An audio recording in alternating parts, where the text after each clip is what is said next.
spirit and understanding, but you'll end in the hay market. But you won't be able to stand it, and if you remain alone, you'll go out of your mind like me. You are like a mad creature already, so we must go together on the same road. Let us go. What for? What's all this for? Said Sonia, strangely and violently agitated by his words. What for? Because you can't remain like this, that's why. You must look things straight in the face at last, and not weep like a child and cry that God won't allow it. What will happen if you should really be taken to the hospital tomorrow? She is mad and in consumption. She'll soon die, and the children. Do you mean to tell me Polenka won't come to grief? Haven't you seen children here at the street corners sent out by their mothers to beg? I found out where those mothers live and in what surroundings. Children can't remain children there. At 7, the child is vicious and a thief. Yet children, you know, are the image of Christ. Theirs is the kingdom of heaven. He bade us honor and love them. They are the humanity of the future. What's to be done? What's to be done? Repeated Sonia, weeping hysterically and wringing her hands. What's to be done? Break what must be broken once for all, that's all, and take the suffering on oneself. What you don't understand, you'll understand later. Freedom and power, and above all, power. Over all trembling creation and all the ant heap. That's the goal, remember that. That's my farewell message. Perhaps it's the last time I shall speak to you. If I don't come tomorrow, you'll hear of it all, and then remember these words. And some day later on, in years to come, you'll understand perhaps what they meant. If I come tomorrow, I'll tell you who killed Lizaveta. Goodbye. Sonia started with terror. Why do you know who killed her? She asked, chilled with horror, looking wildly at him. I know and will tell. You, only you. I have chosen you out. I'm not coming to you to ask forgiveness, but simply to tell you. I chose you out long ago to hear this, when your father talked of you, and when Lizaveta was alive, I thought of it. Goodbye, don't shake hands. Tomorrow. He went out. Sonia gazed at him as at a madman. But she herself was like one insane and felt it. Her head was going round. Good heavens, how does he know who killed Lizaveta? What did those words mean? It's awful. But at the same time the idea did not enter her head, not for a moment. Oh, he must be terribly unhappy. He has abandoned his mother and sister. What for? What has happened? And what had he in his mind? What did he say to her? He had kissed her foot and said yes, he had said it clearly, that he could not live without her. Oh, merciful heavens. Sonia spent the whole night feverish and delirious. She jumped up from time to time, wept and wrung her hands, then sank again into feverish sleep and dreamt of Polenka, Katerina Ivanovna and Lizaveta, of reading the gospel and him. Him with pale face, with burning eyes, kissing her feet, weeping. On the other side of the door on the right, which divided Sonia's room from Madame Reslick's flat, was a room which had long stood empty. A card was fixed on the gate, and a notice stuck in the windows over the canal advertising it to let. Sonia had long been accustomed to the rooms being uninhabited, but all that time Mr. Svidrigailov had been standing, listening at the door of the empty room. When Raskolnikov went out, he stood still, thought a moment, went on tiptoe to his own room which adjoined the empty one, brought a chair, and noiselessly carried it to the door that led to Sonia's room. The conversation had struck him as interesting and remarkable, and he had greatly enjoyed it so much so that he brought a chair that he might not in the future, tomorrow, for instance, have to endure the inconvenience of standing a whole hour, but might listen in comfort. Chapter V. When next morning at 11 o'clock punctually, Raskolnikov went into the department of the investigation of criminal causes and sent his name in to Porfiry Petrovitch. He was surprised at being kept waiting so long. It was at least 10 minutes before he was summoned. He had expected that they would pounce upon him. But he stood in the waiting room, and people who apparently had nothing to do with him were continually passing to and fro before him. In the next room, which looked like an office, several clerks were sitting writing, and obviously they had no notion who or what Raskolnikov might be. He looked uneasily and suspiciously about him to see whether there was not some guard, some mysterious watch being kept on him to prevent his escape. But there was nothing of the sort. He saw only the faces of clerks absorbed in petty details, then other people. No one seemed to have any concern with him. He might go where he liked for them. The conviction grew stronger in him that if that enigmatic man of yesterday, that phantom sprung out of the earth, had seen everything, they would not have let him stand and wait like that. And would they have waited till he elected to appear at 11? Either the man had not yet given information, or simply he knew nothing, had seen nothing, and how could he have seen anything? And so all that had happened to him the day before was again a phantom exaggerated by his sick and overstrained imagination. This conjecture had begun to grow strong the day before, in the midst of all his alarm and despair. Thinking it all over now and preparing for a fresh conflict, he was suddenly aware that he was trembling, and he felt a rush of indignation at the thought that he was trembling with fear at facing that hateful Porfiry Petrovitch. What he dreaded above all was meeting that man again. He hated him with an intense, unmitigated hatred, and was afraid his hatred might betray him. His indignation was such that he ceased trembling at once. He made ready to go in with a cold and arrogant bearing and vowed to himself to keep as silent as possible, to watch and listen, and for once at least to control his overstrained nerves. At that moment he was summoned to Porfiry Petrovitch. He found Porfiry Petrovitch alone in his study. His study was a room neither large nor small, furnished with a large writing table that stood before a sofa, upholstered in checked material, a bureau, a bookcase in the corner, and several chairs, all government furniture of polished yellow wood. In the further wall there was a closed door. Beyond it there were no doubt other rooms. On Raskolnikov's entrance, Porfiry Petrovitch had at once closed the door by which he had come in, and they remained alone. He met his visitor with an apparently genial and good-tempered air, and it was only after a few minutes that Raskolnikov saw signs of a certain awkwardness in him, as though he had been thrown out of his reckoning or caught in something very secret. "Ah, my dear fellow, here you are, in our domain," began Porfiry, holding out both hands to him.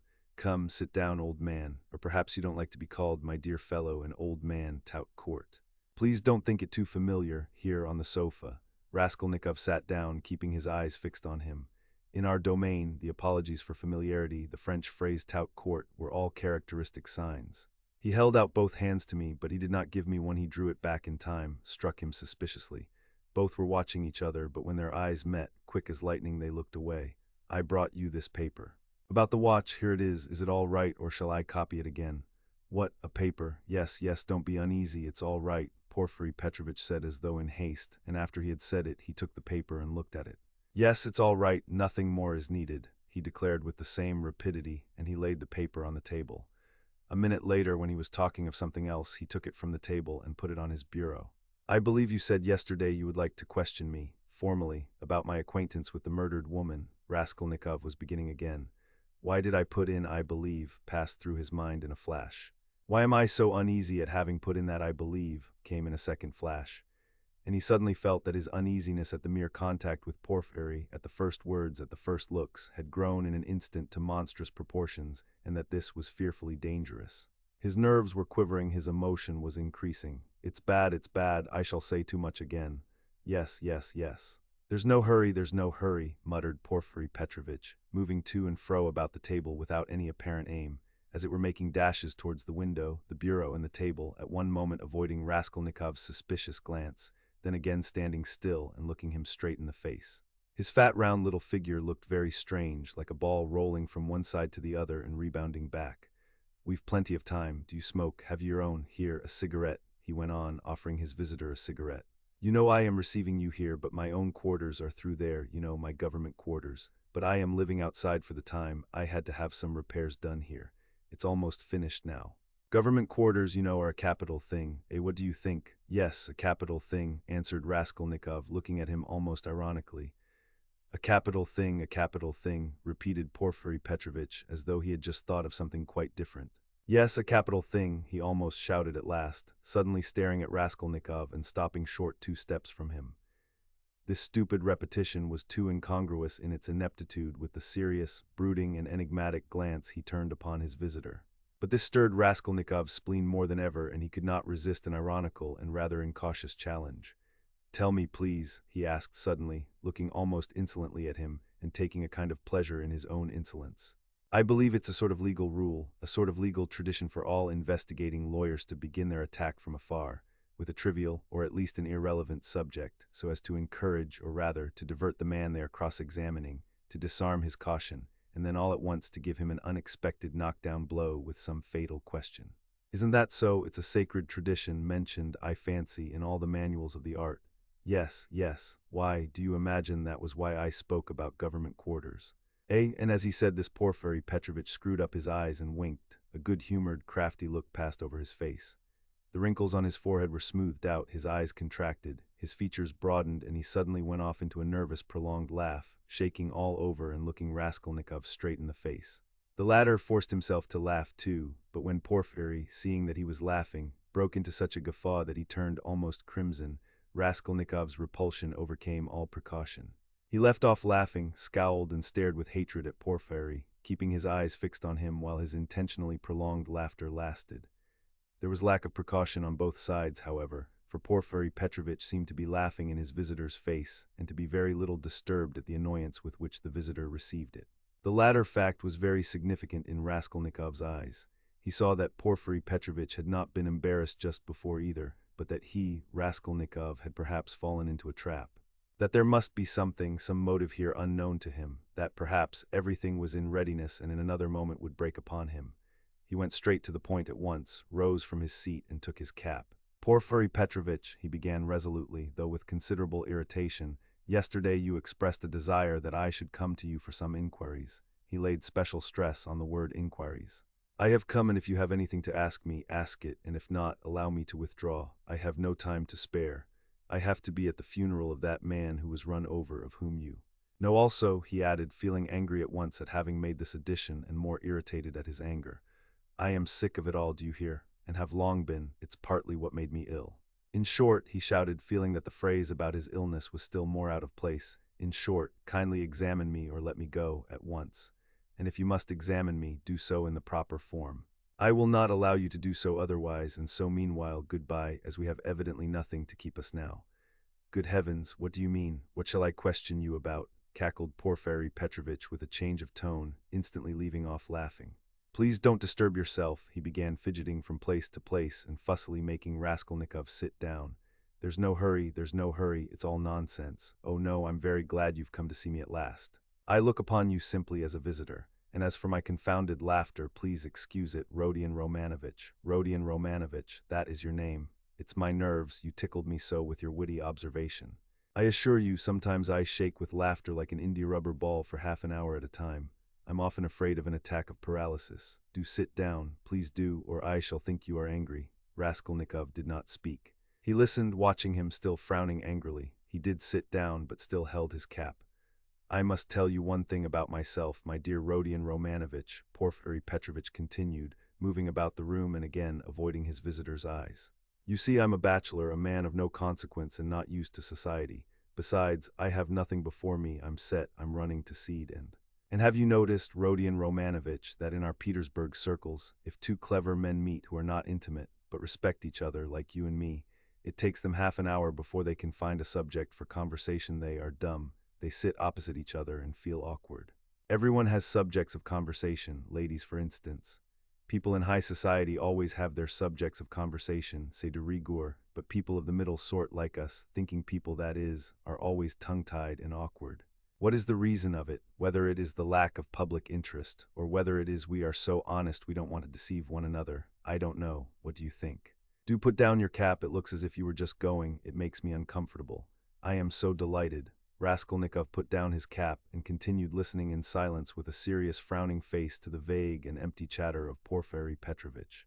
Does he really want to distract my attention with his silly babble? I can't offer you coffee here, but why not spend 5 minutes with a friend? Porfiry pattered on, and you know all these official duties. Please don't mind my running up and down, excuse it, my dear fellow. I am very much afraid of offending you, but exercise is absolutely indispensable for me. I'm always sitting and so glad to be moving about for 5 minutes. I suffer from my sedentary life. I always intend to join a gymnasium. They say that officials of all ranks, even privy councillors, may be seen skipping gaily there. There you have it, modern science. Yes, yes, but as for my duties here, inquiries and all such formalities. You mentioned inquiries yourself just now. I assure you these interrogations are sometimes more embarrassing for the interrogator than for the interrogated. You made the observation yourself just now very aptly and wittily. Raskolnikov had made no observation of the kind. One gets into a muddle, a regular muddle. One keeps harping on the same note like a drum. There is to be a reform, and we shall be called by a different name, at least, he. And as for our legal tradition, as you so wittily called it, I thoroughly agree with you. Every prisoner on trial, even the rudest peasant, knows that they begin by disarming him with irrelevant questions, as you so happily put it, and then deal him a knockdown blow, your felicitous comparison, So you really imagined that I meant by government quarters. You are an ironical person. Come, I won't go on. Ah, by the way, yes, one word leads to another. You spoke of formality just now, apropos of the inquiry, you know, but what's the use of formality? In many cases it's nonsense. Sometimes one has a friendly chat and gets a good deal more out of it. One can always fall back on formality, allow me to assure you, and after all, what does it amount to? An examining lawyer cannot be bounded by formality at every step. The work of investigation is, so to speak, a free art in its own way, Porfiry Petrovitch took breath a moment. He had simply babbled on, uttering empty phrases, letting slip a few enigmatic words and again reverting to incoherence. He was almost running about the room, moving his fat little legs quicker and quicker, looking at the ground with his right hand behind his back, while with his left making gesticulations that were extraordinarily incongruous with his words. Raskolnikov suddenly noticed that as he ran about the room he seemed twice to stop for a moment near the door, as though he were listening. Is he expecting anything? You are certainly quite right about it, Porfiry began gaily, looking with extraordinary simplicity at Raskolnikov, which startled him and instantly put him on his guard. Certainly quite right in laughing so wittily at our legal forms, he. Some of these elaborate psychological methods are exceedingly ridiculous and perhaps useless if one adheres too closely to the forms. Yes. I am talking of forms again. Well, if I recognize, or more strictly speaking, if I suspect someone or other to be a criminal in any case entrusted to me. You're reading for the law, of course, Rodion Romanovich. Yes, I was. Well, then it is a precedent for you for the future, though don't suppose I should venture to instruct you after the articles you publish about crime. No, I simply make bold to state it by way of fact. If I took this man or that for a criminal, why, I ask, should I worry him prematurely, even though I had evidence against him? In one case I may be bound, for instance, to arrest a man at once, but another may be in quite a different position, you know, so why shouldn't I let him walk about the town a bit? He. But I see you don't quite understand, so I'll give you a clearer example. If I put him in prison too soon, I may very likely give him, so to speak, moral support, he. You're laughing. Raskolnikov had no idea of laughing. He was sitting with compressed lips, his feverish eyes fixed on Porfiry Petrovitch's. Yet that is the case with some types especially, for men are so different. You say evidence. Well, there may be evidence, but evidence, you know, can generally be taken two ways. I am an examining lawyer and a weak man, I confess it. I should like to make a proof, so to say, mathematically clear. I should like to make a chain of evidence such as twice two are four. It ought to be a direct, irrefutable proof. And if I shut him up too soon, even though I might be convinced he was the man, I should very likely be depriving myself of the means of getting further evidence against him. And how, by giving him, so to speak, a definite position, I shall put him out of suspense and set his mind at rest so that he will retreat into his shell. They say that at Sevastopol, soon after Alma, the clever people were in a terrible fright that the enemy would attack openly and take Sevastopol at once. But when they saw that the enemy preferred a regular siege, they were delighted, I am told, and reassured, for the thing would drag on for 2 months at least. You're laughing, you don't believe me again. Of course you're right, too. You're right. These are special cases, I admit. But you must observe this, my dear Rodion Romanovich, the general case, the case for which all legal forms and rules are intended, for which they are calculated and laid down in books, does not exist at all. For the reason that every case, every crime, for instance, so soon as it actually occurs, at once becomes a thoroughly special case, and sometimes a case unlike any that's gone before. Very comic cases of that sort sometimes occur. If I leave one man quite alone, if I don't touch him and don't worry him, but let him know or at least suspect every moment that I know all about it and am watching him day and night, and if he is in continual suspicion and terror, he'll be bound to lose his head. He'll come of himself, or maybe do something which will make it as plain as twice two are four. It's delightful. It may be so with a simple peasant, but with one of our sort, an intelligent man cultivated on a certain side, it's a dead certainty. For my dear fellow, it's a very important matter to know on what side a man is cultivated. And then there are nerves, you have overlooked them. Why, they are all sick, nervous, and irritable. And then how they all suffer from spleen, that I assure you is a regular gold mine for us. And it's no anxiety to me, his running about the town free. Let him walk about for a bit. I know well enough that I've caught him and that he won't escape me. Where could he escape to, he? Abroad, perhaps. A Pole will escape abroad, but not here, especially as I am watching and have taken measures. Will he escape into the depths of the country, perhaps? But you know, peasants live there, real rude Russian peasants. A modern cultivated man would prefer prison to living with such strangers as our peasants. He. But that's all nonsense and on the surface. It's not merely that he has nowhere to run to, he is psychologically unable to escape me, he. What an expression. Through a law of nature, he can't escape me if he had anywhere to go. Have you seen a butterfly round a candle? That's how he will keep circling and circling round me. Freedom will lose its attractions. He'll begin to brood, he'll weave a tangle round himself, he'll worry himself to death. What's more, he will provide me with a mathematical proof if I only give him long enough interval. And he'll keep circling round me, getting nearer and then flop. He'll fly straight into my mouth and I'll swallow him, and that will be very amusing, he. You don't believe me? Raskolnikov made no reply. He sat pale and motionless, still gazing with the same intensity into Porfiry's face. It's a lesson, he thought, turning cold. This is beyond the cat playing with a mouse like yesterday. He can't be showing off his power with no motive, prompting me. He is far too clever for that. He must have another object. What is it? It's all nonsense, my friend. You are pretending to scare me. You've no proofs, and the man I saw had no real existence. You simply want to make me lose my head, to work me up beforehand, and so to crush me. But you are wrong, you won't do it. But why give me such a hint? Is he reckoning on my shattered nerves? No, my friend, you are wrong. You won't do it even though you have some trap for me. Let us see what you have in store for me. And he braced himself to face a terrible and unknown ordeal. At times he longed to fall on Porphyry and strangle him. This anger was what he dreaded from the beginning. He felt that his parched lips were flecked with foam, his heart was throbbing, but he was still determined not to speak till the right moment. He realized that this was the best policy in his position, because instead of saying too much he would be irritating his enemy by his silence and provoking him into speaking too freely. Anyhow, this was what he hoped for. No, I see you don't believe me. You think I am playing a harmless joke on you. Porphyry began again, getting more and more lively, chuckling at every instant and again pacing round the room. And to be sure you're right, God has given me a figure that can awaken none but comic ideas in other people, a buffoon.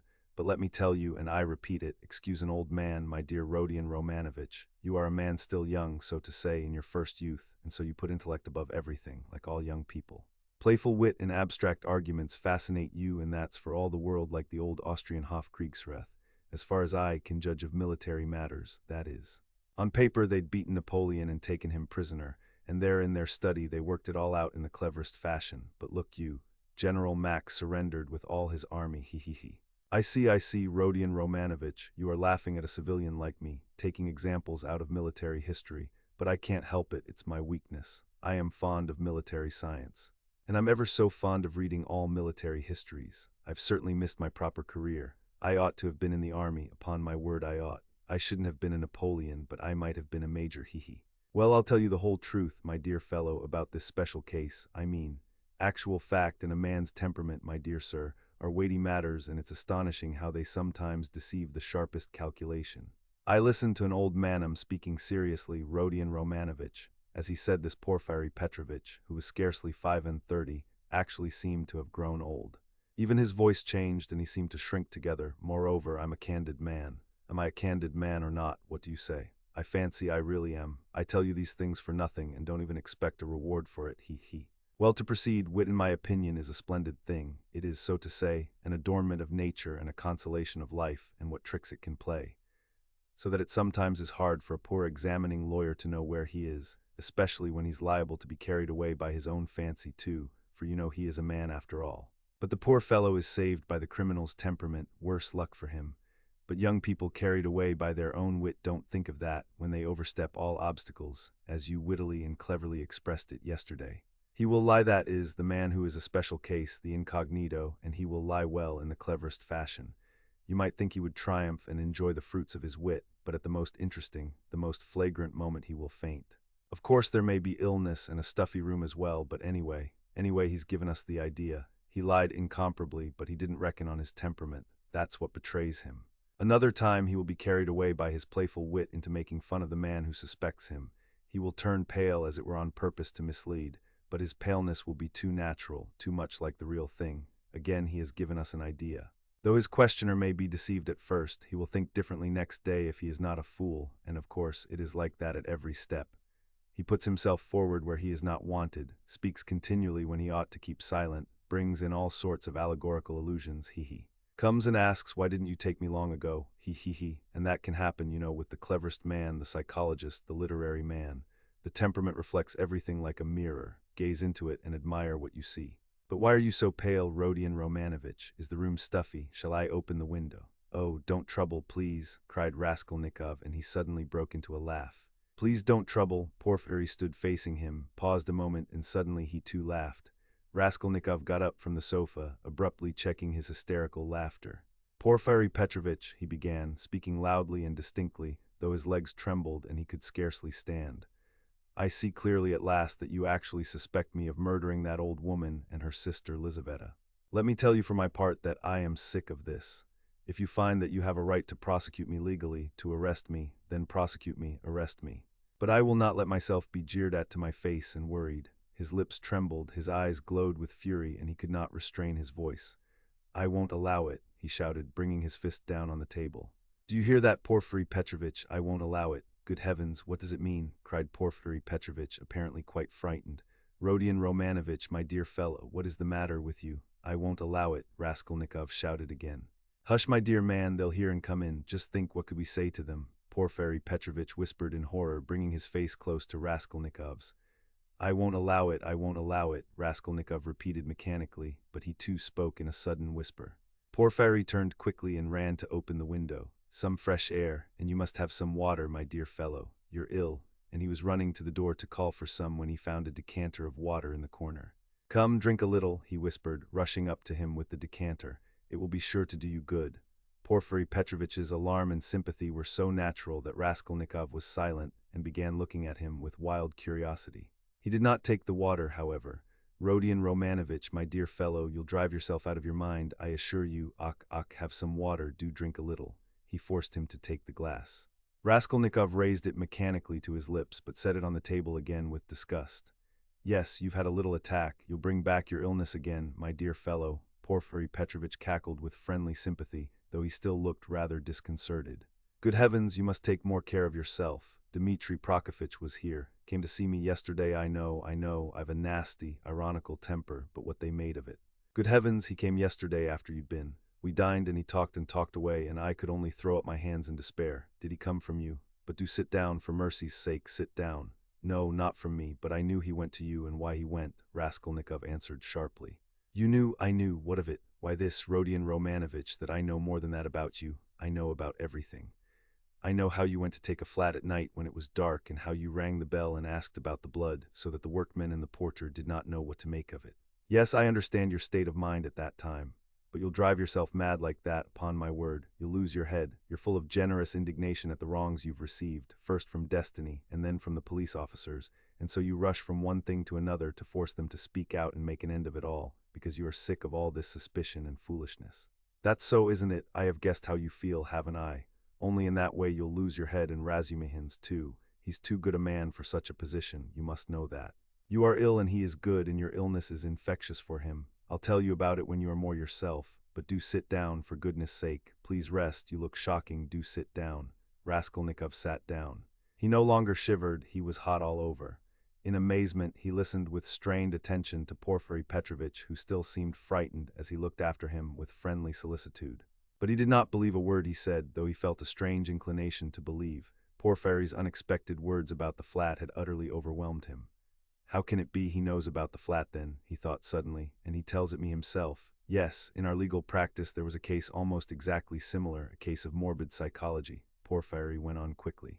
A man confessed to murder and how he kept it up. It was a regular hallucination. He brought forward facts, he imposed upon everyone, and why. He had been partly, but only partly, unintentionally the cause of a murder, and when he knew that he had given the murderers the opportunity, he sank into dejection. It got on his mind and turned his brain. He began imagining things, and he persuaded himself that he was the murderer. But at last the High Court of Appeal went into it, and the poor fellow was acquitted and put under proper care. Thanks to the Court of Appeal. Tut, tut, tut. Why, my dear fellow, you may drive yourself into delirium if you have the impulse to work upon your nerves, to go ringing bells at night and asking about blood. I've studied all this morbid psychology in my practice. A man is sometimes tempted to jump out of a window or from a belfry, just the same with bell ringing. It's all illness, Rodion Romanovitch. You have begun to neglect your illness.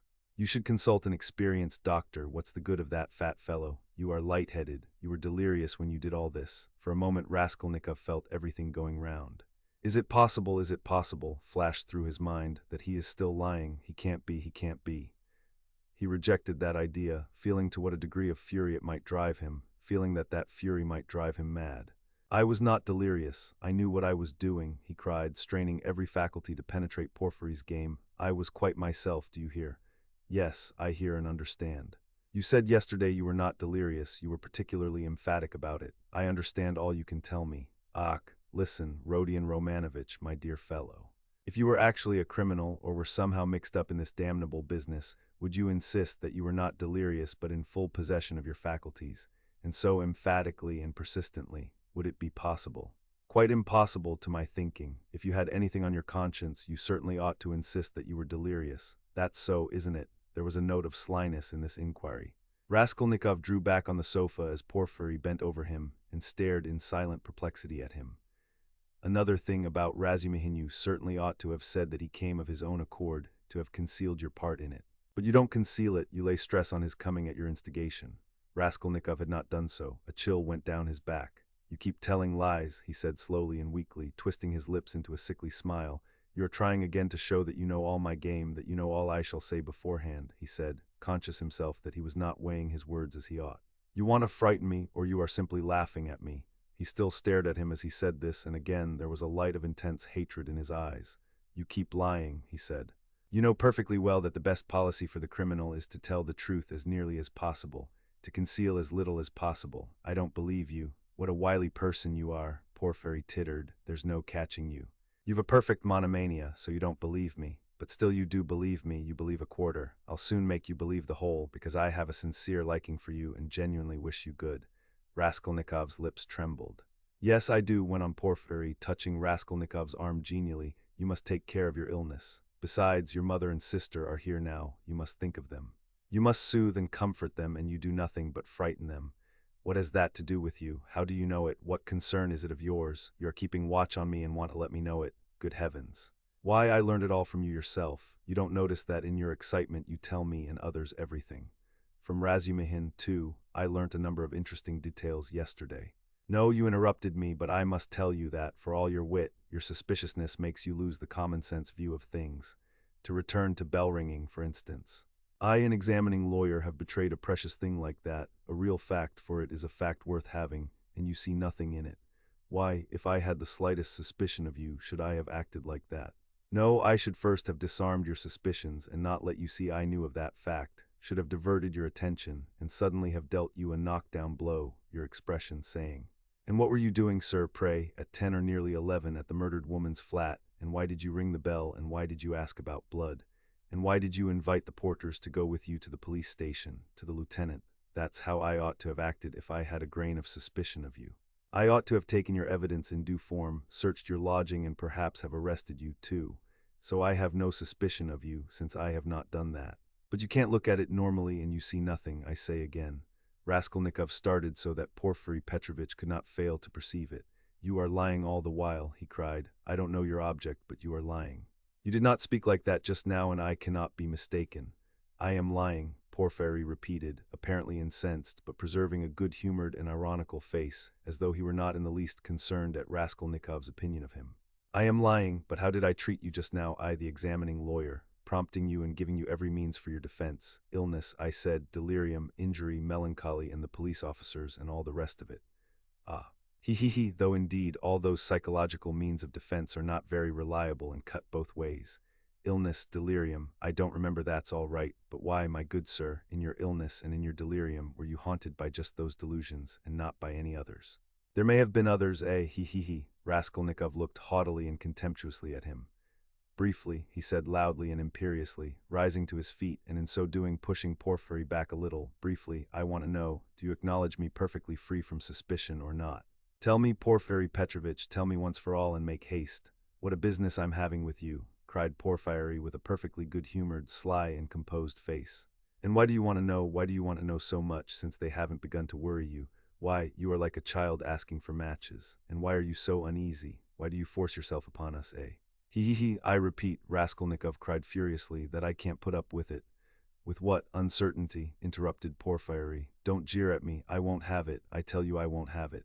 I can't and I won't, do you hear, do you hear? He shouted, bringing his fist down on the table again. Hush, hush, they'll overhear. I warn you seriously, take care of yourself. I am not joking, Porfiry whispered, but this time there was not the look of old womanish good nature and alarm in his face. Now he was peremptory, stern, frowning, and for once laying aside all mystification. But this was only for an instant. Raskolnikov, bewildered, suddenly fell into actual frenzy, but strange to say, he again obeyed the command to speak quietly, though he was in a perfect paroxysm of fury.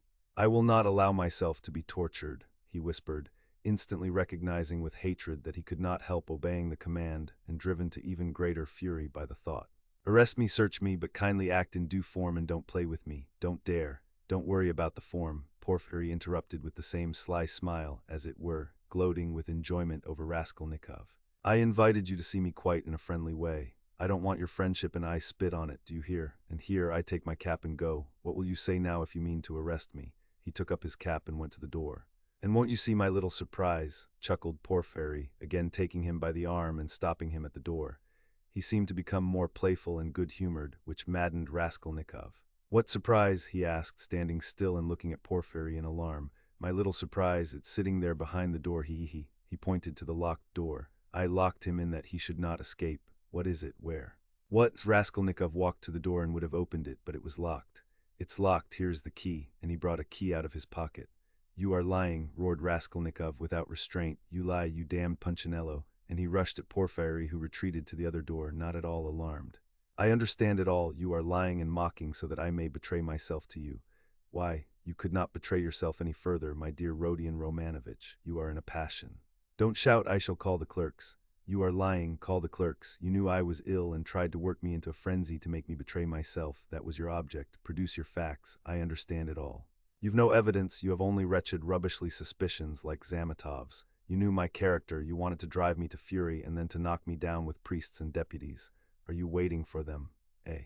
What are you waiting for? Where are they? Produce them. Why, deputies, my good man, what things people will imagine. And to do so would not be acting in form as you say. You don't know the business, my dear fellow. And there's no escaping form, as you see, Porfiry muttered, listening at the door through which a noise could be heard. Ah, they're coming, cried Raskolnikov. You've sent for them, you expected them. Well, produce them all. Your deputies, your witnesses, what you like. I am ready. But at this moment a strange incident occurred, something so unexpected that neither Raskolnikov nor Porfiry Petrovitch could have looked for such a conclusion to their interview. Chapter Roman 6. When he remembered the scene afterwards, this is how Raskolnikov saw it. The noise behind the door increased, and suddenly the door was opened a little. What is it? Cried Porfiry Petrovitch, annoyed. Why, I gave orders. For an instant there was no answer, but it was evident that there were several persons at the door, and that they were apparently pushing somebody back. What is it? Porfiry Petrovitch repeated, uneasily. The prisoner Nikolay has been brought, someone answered. He is not wanted, take him away, let him wait, what's he doing here, how irregular, cried Porfiry, rushing to the door. But he, began the same voice and suddenly ceased. 2 seconds, not more, were spent in actual struggle, then someone gave a violent shove, and then a man, very pale, strode into the room. This man's appearance was at first sight very strange. He stared straight before him as though seeing nothing. There was a determined gleam in his eyes. At the same time there was a deathly pallor in his face, as though he were being led to the scaffold. His white lips were faintly twitching. He was dressed like a workman and was of medium height, very young, slim, his hair cut in round crop, with thin, spare features. The man whom he had thrust back followed him into the room and succeeded in seizing him by the shoulder. He was a warder, but Nikolay pulled his arm away. Several persons crowded inquisitively into the doorway. Some of them tried to get in. All this took place almost instantaneously. Go away, it's too soon. Wait till you're sent for. Why have you brought him so soon? Porfiry Petrovitch muttered, extremely annoyed and as it were thrown out of his reckoning. But Nikolay suddenly knelt down. What's the matter? Cried Porfiry, surprised. I am guilty, mine is the sin, I am the murderer, Nikolay articulated suddenly, rather breathless but speaking fairly loudly. For 10 seconds there was silence as though all had been struck dumb. Even the warder stepped back, mechanically retreated to the door and stood immovable. What is it? Cried Porfiry Petrovitch, recovering from his momentary stupefaction. I am the murderer, repeated Nikolay after a brief pause. What? Whom did you kill? Porfiry Petrovitch was obviously bewildered. Nikolay again was silent for a moment. Alyona Ivanovna and her sister Lizaveta Ivanovna I killed with an axe. Darkness came over me, he added suddenly, and was again silent. He still remained on his knees. Porfiry Petrovitch stood for some moments as though meditating, but suddenly roused himself and waved back the uninvited spectators. They instantly vanished and closed the door. Then he looked towards Raskolnikov, who was standing in the corner, staring wildly at Nikolay, and moved towards him, but stopped short, looked from Nikolay to Raskolnikov and then again at Nikolay, and seeming unable to restrain himself darted at the latter. You're in too great a hurry, he shouted at him almost angrily. I didn't ask you what came over you. Speak, did you kill them? I am the murderer. I want to give evidence, Nikolay pronounced. Ach, what did you kill them with? An axe. I had it ready. Ach, he is in a hurry, alone. Nikolay did not understand the question. Did you do it alone? Yes, alone. And Mitka is not guilty and had no share in it. Don't be in a hurry about Mitka. Ach, how was it you ran downstairs like that at the time? The porters met you both. It was to put them off the scent. I ran after Mitka, Nikolay replied hurriedly as though he had prepared the answer. I knew it, cried Porfiry with vexation. It's not his own tale he is telling, he muttered as though to himself, and suddenly his eyes rested on Raskolnikov again. He was apparently so taken up with Nikolay that for a moment he had forgotten Raskolnikov. He was a little taken aback. My dear Rodion Romanovitch, excuse me. He flew up to him. This won't do, I'm afraid you must go. It's no good you're staying, I will, you see what a surprise. Goodbye. And taking him by the arm, he showed him to the door. I suppose you didn't expect it, said Raskolnikov who, though he had not yet fully grasped the situation, had regained his courage. You did not expect it either, my friend. See how your hand is trembling, he. You're trembling too, Porfiry Petrovitch. Yes, I am. I didn't expect it. They were already at the door. Porfiry was impatient for Raskolnikov to be gone. And your little surprise, aren't you going to show it to me? Raskolnikov said sarcastically. Why, his teeth are chattering as he asks, you are an ironical person. Come till we meet, I believe we can say goodbye. That's in God's hands, muttered Porfiry with an unnatural smile. As he walked through the office, Raskolnikov noticed that many people were looking at him.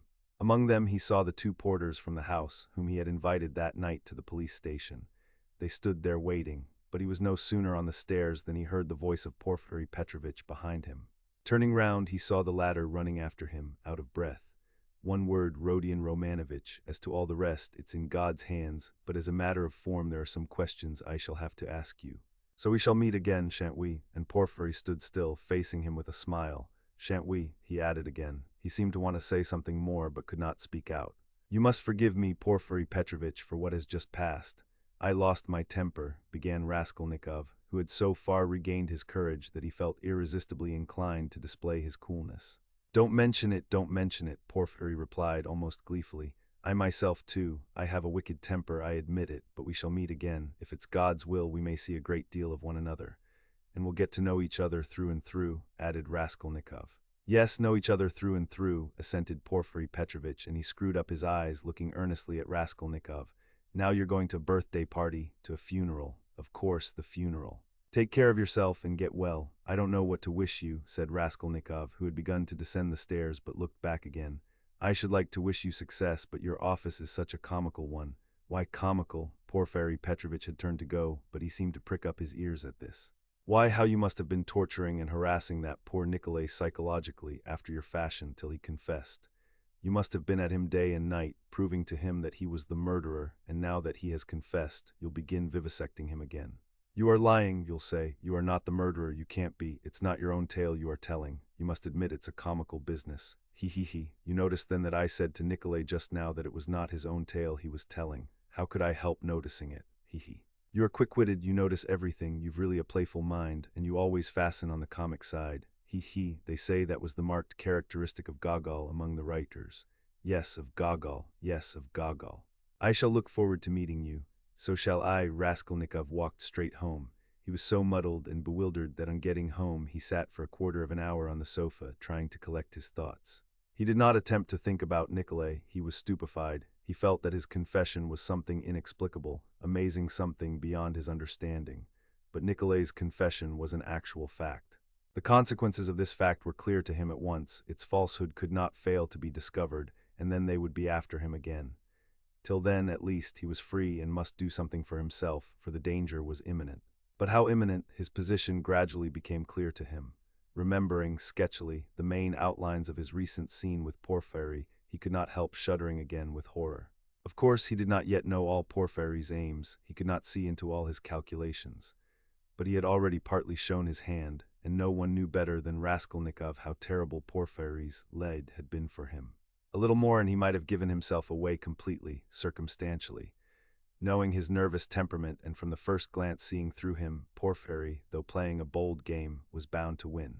There's no denying that Raskolnikov had compromised himself seriously, but no facts had come to light as yet. There was nothing positive. But was he taking a true view of the position? Wasn't he mistaken? What had Porfiry been trying to get at? Had he really some surprise prepared for him? And what was it? Had he really been expecting something or not? How would they have parted if it had not been for the unexpected appearance of Nikolay? Porfiry had shown almost all his cards, of course. He had risked something in showing them, and if he had really had anything up his sleeve, Raskolnikov reflected, he would have shown that, too. What was that surprise? Was it a joke? Had it meant anything? Could it have concealed anything like a fact, a piece of positive evidence? His yesterday's visitor, what had become of him? Where was he today? If Porfiry really had any evidence, it must be connected with him. He sat on the sofa with his elbows on his knees and his face hidden in his hands. He was still shivering nervously. At last he got up, took his cap, thought a minute, and went to the door. He had a sort of presentiment that for today, at least, he might consider himself out of danger. He had a sudden sense almost of joy. He wanted to make haste to Katerina Ivanovna's. He would be too late for the funeral, of course, but he would be in time for the memorial dinner, and there at once he would see Sonia. He stood still, thought a moment, and a suffering smile came for a moment onto his lips. Today. Today, he repeated to himself. Yes, today, so it must be. But as he was about to open the door, it began opening of itself. He started and moved back. The door opened gently and slowly, and there suddenly appeared a figure, yesterday's visitor from underground. The man stood in the doorway, looked at Raskolnikov without speaking, and took a step forward into the room. He was exactly the same as yesterday, the same figure, the same dress, but there was a great change in his face. He looked dejected and sighed deeply. If he had only put his hand up to his cheek and leaned his head on one side, he would have looked exactly like a peasant woman. "What do you want?" asked Raskolnikov, numb with terror. The man was still silent, but suddenly he bowed down almost to the ground, touching it with his finger. "What is it?" cried Raskolnikov. "I have sinned," the man articulated softly. "How?" "By evil thoughts." They looked at one another. "I was vexed. When you came, perhaps in drink, and bade the porters go to the police station and asked about the blood, I was vexed that they let you go and took you for drunken. I was so vexed that I lost my sleep, and remembering the address, we came here yesterday and asked for you." "Who came?" Raskolnikov interrupted, instantly beginning to recollect. "I did. I've wronged you. Then you come from that house. I was standing at the gate with them. Don't you remember? We have carried on our trade in that house for years past. We cure and prepare hides, we take work home. Most of all I was vexed, and the whole scene of the day before yesterday in the gateway came clearly before Raskolnikov's mind. He recollected that there had been several people there besides the porters, women among them. He remembered one voice had suggested taking him straight to the police station. He could not recall the face of the speaker, and even now he did not recognize it, but he remembered that he had turned round and made him some answer. So this was the solution of yesterday's horror. The most awful thought was that he had been actually almost lost, had almost done for himself on account of such a trivial circumstance. So this man could tell nothing except his asking about the flat and the blood stains. So Porfiry, too, had nothing but that delirium, no facts but this psychology which cuts both ways, nothing positive. So if no more facts come to light, and they must not, then what can they do to him? How can they convict him, even if they arrest him? And Porfiry then had only just heard about the flat and had not known about it before. "Was it you who told Porfiry that I'd been there?" he cried, struck by a sudden idea. "What Porfiry, the head of the detective department?" "Yes, the porters did not go there, but I went. Today, I got there 2 minutes before you. And I heard it all, how he worried you. Where, what, when, why in the next room, I was sitting there all the time. What, why then you were the surprise, but how could it happen?" "Upon my word, I saw that the porters did not want to do what I said," began the man. "For it's too late," said they, "and maybe he'll be angry that we did not come at the time. I was vexed and I lost my sleep, and I began making inquiries. And finding out yesterday where to go, I went today. The first time I went he wasn't there. When I came an hour later he couldn't see me. I went the third time and they showed me in. I informed him of everything just as it happened, and he began skipping about the room and punching himself on the chest. What do you scoundrels mean by it? If I'd known about it, I should have arrested him. Then he ran out, called somebody and began talking to him in the corner. Then he turned to me, scolding and questioning me. He scolded me a great deal. And I told him everything, and I told him that you didn't dare to say a word in answer to me yesterday, and that you didn't recognize me. And he fell to running about again and kept hitting himself on the chest and getting angry and running about, and when you were announced, he told me to go into the next room. "Sit there a bit," he said, "don't move, whatever you may hear." And he set a chair there for me and locked me in. "Perhaps," he said, "I may call you." And when Nikola'd been brought, he let me out as soon as you were gone. "I shall send for you again and question you," he said. And did he question Nikolay while you were there? He got rid of me as he did of you before he spoke to Nikolay. The man stood still, and again suddenly bowed down, touching the ground with his finger. "Forgive me for my evil thoughts and my slander. May God forgive you," answered Raskolnikov. And as he said this, the man bowed down again, but not to the ground, turned slowly and went out of the room. "It all cuts both ways, now it all cuts both ways," repeated Raskolnikov, and he went out more confident than ever. "Now we'll make a fight for it," he said with a malicious smile as he went down the stairs. His malice was aimed at himself. With shame and contempt he recollected his cowardice. Part V. Chapter I. The morning that followed the fateful interview with Dounia and her mother brought sobering influences to bear on Pyotr Petrovitch. Intensely unpleasant as it was, he was forced little by little to accept as a fact beyond recall what had seemed to him only the day before fantastic and incredible. The black snake of wounded vanity had been gnawing at his heart all night. When he got out of bed, Pyotr Petrovitch immediately looked in the looking-glass. He was afraid that he had jaundice. However, his health seemed unimpaired so far, and looking at his noble, clear-skinned countenance which had grown fattish of late, Pyotr Petrovitch for an instant was positively comforted in the conviction that he would find another bride, and perhaps even a better one. But coming back to the sense of his present position, he turned aside and spat vigorously, which excited a sarcastic smile in Andrei Semyonovitch Lebeziatnikov, the young friend with whom he was staying. That smile Pyotr Petrovitch noticed, and at once set it down against his young friend's account. He had set down a good many points against him of late. His anger was redoubled when he reflected that he ought not to have told Andrei Semyonovitch about the result of yesterday's interview. That was the second mistake he had made in temper, through impulsiveness and irritability. Moreover, all that morning one unpleasantness followed another. He even found a hitch awaiting him in his legal case in the Senate. He was particularly irritated by the owner of the flat which had been taken in view of his approaching marriage and was being redecorated at his own expense. The owner, a rich German tradesman, would not entertain the idea of breaking the contract which had just been signed and insisted on the full forfeit money, though Pyotr Petrovitch would be giving him back the flat practically redecorated. In the same way, the upholsterers refused to return a single ruble of the installment paid for the furniture purchased but not yet removed to the flat. Am I to get married simply for the sake of the furniture? Pyotr Petrovitch ground his teeth, and at the same time once more he had a gleam of desperate hope. Can all that be really so irrevocably over? Is it no use to make another effort? The thought of Dounia sent a voluptuous pang through his heart. He endured anguish at that moment, and if it had been possible to slay Raskolnikov instantly by wishing it, Pyotr Petrovitch would promptly have uttered the wish. It was my mistake, too, not to have given them money, he thought, as he returned dejectedly to Lebeziatnikov's room, and why on earth was I such a Jew? It was false economy. I meant to keep them without a penny so that they should turn to me as their providence and look at them.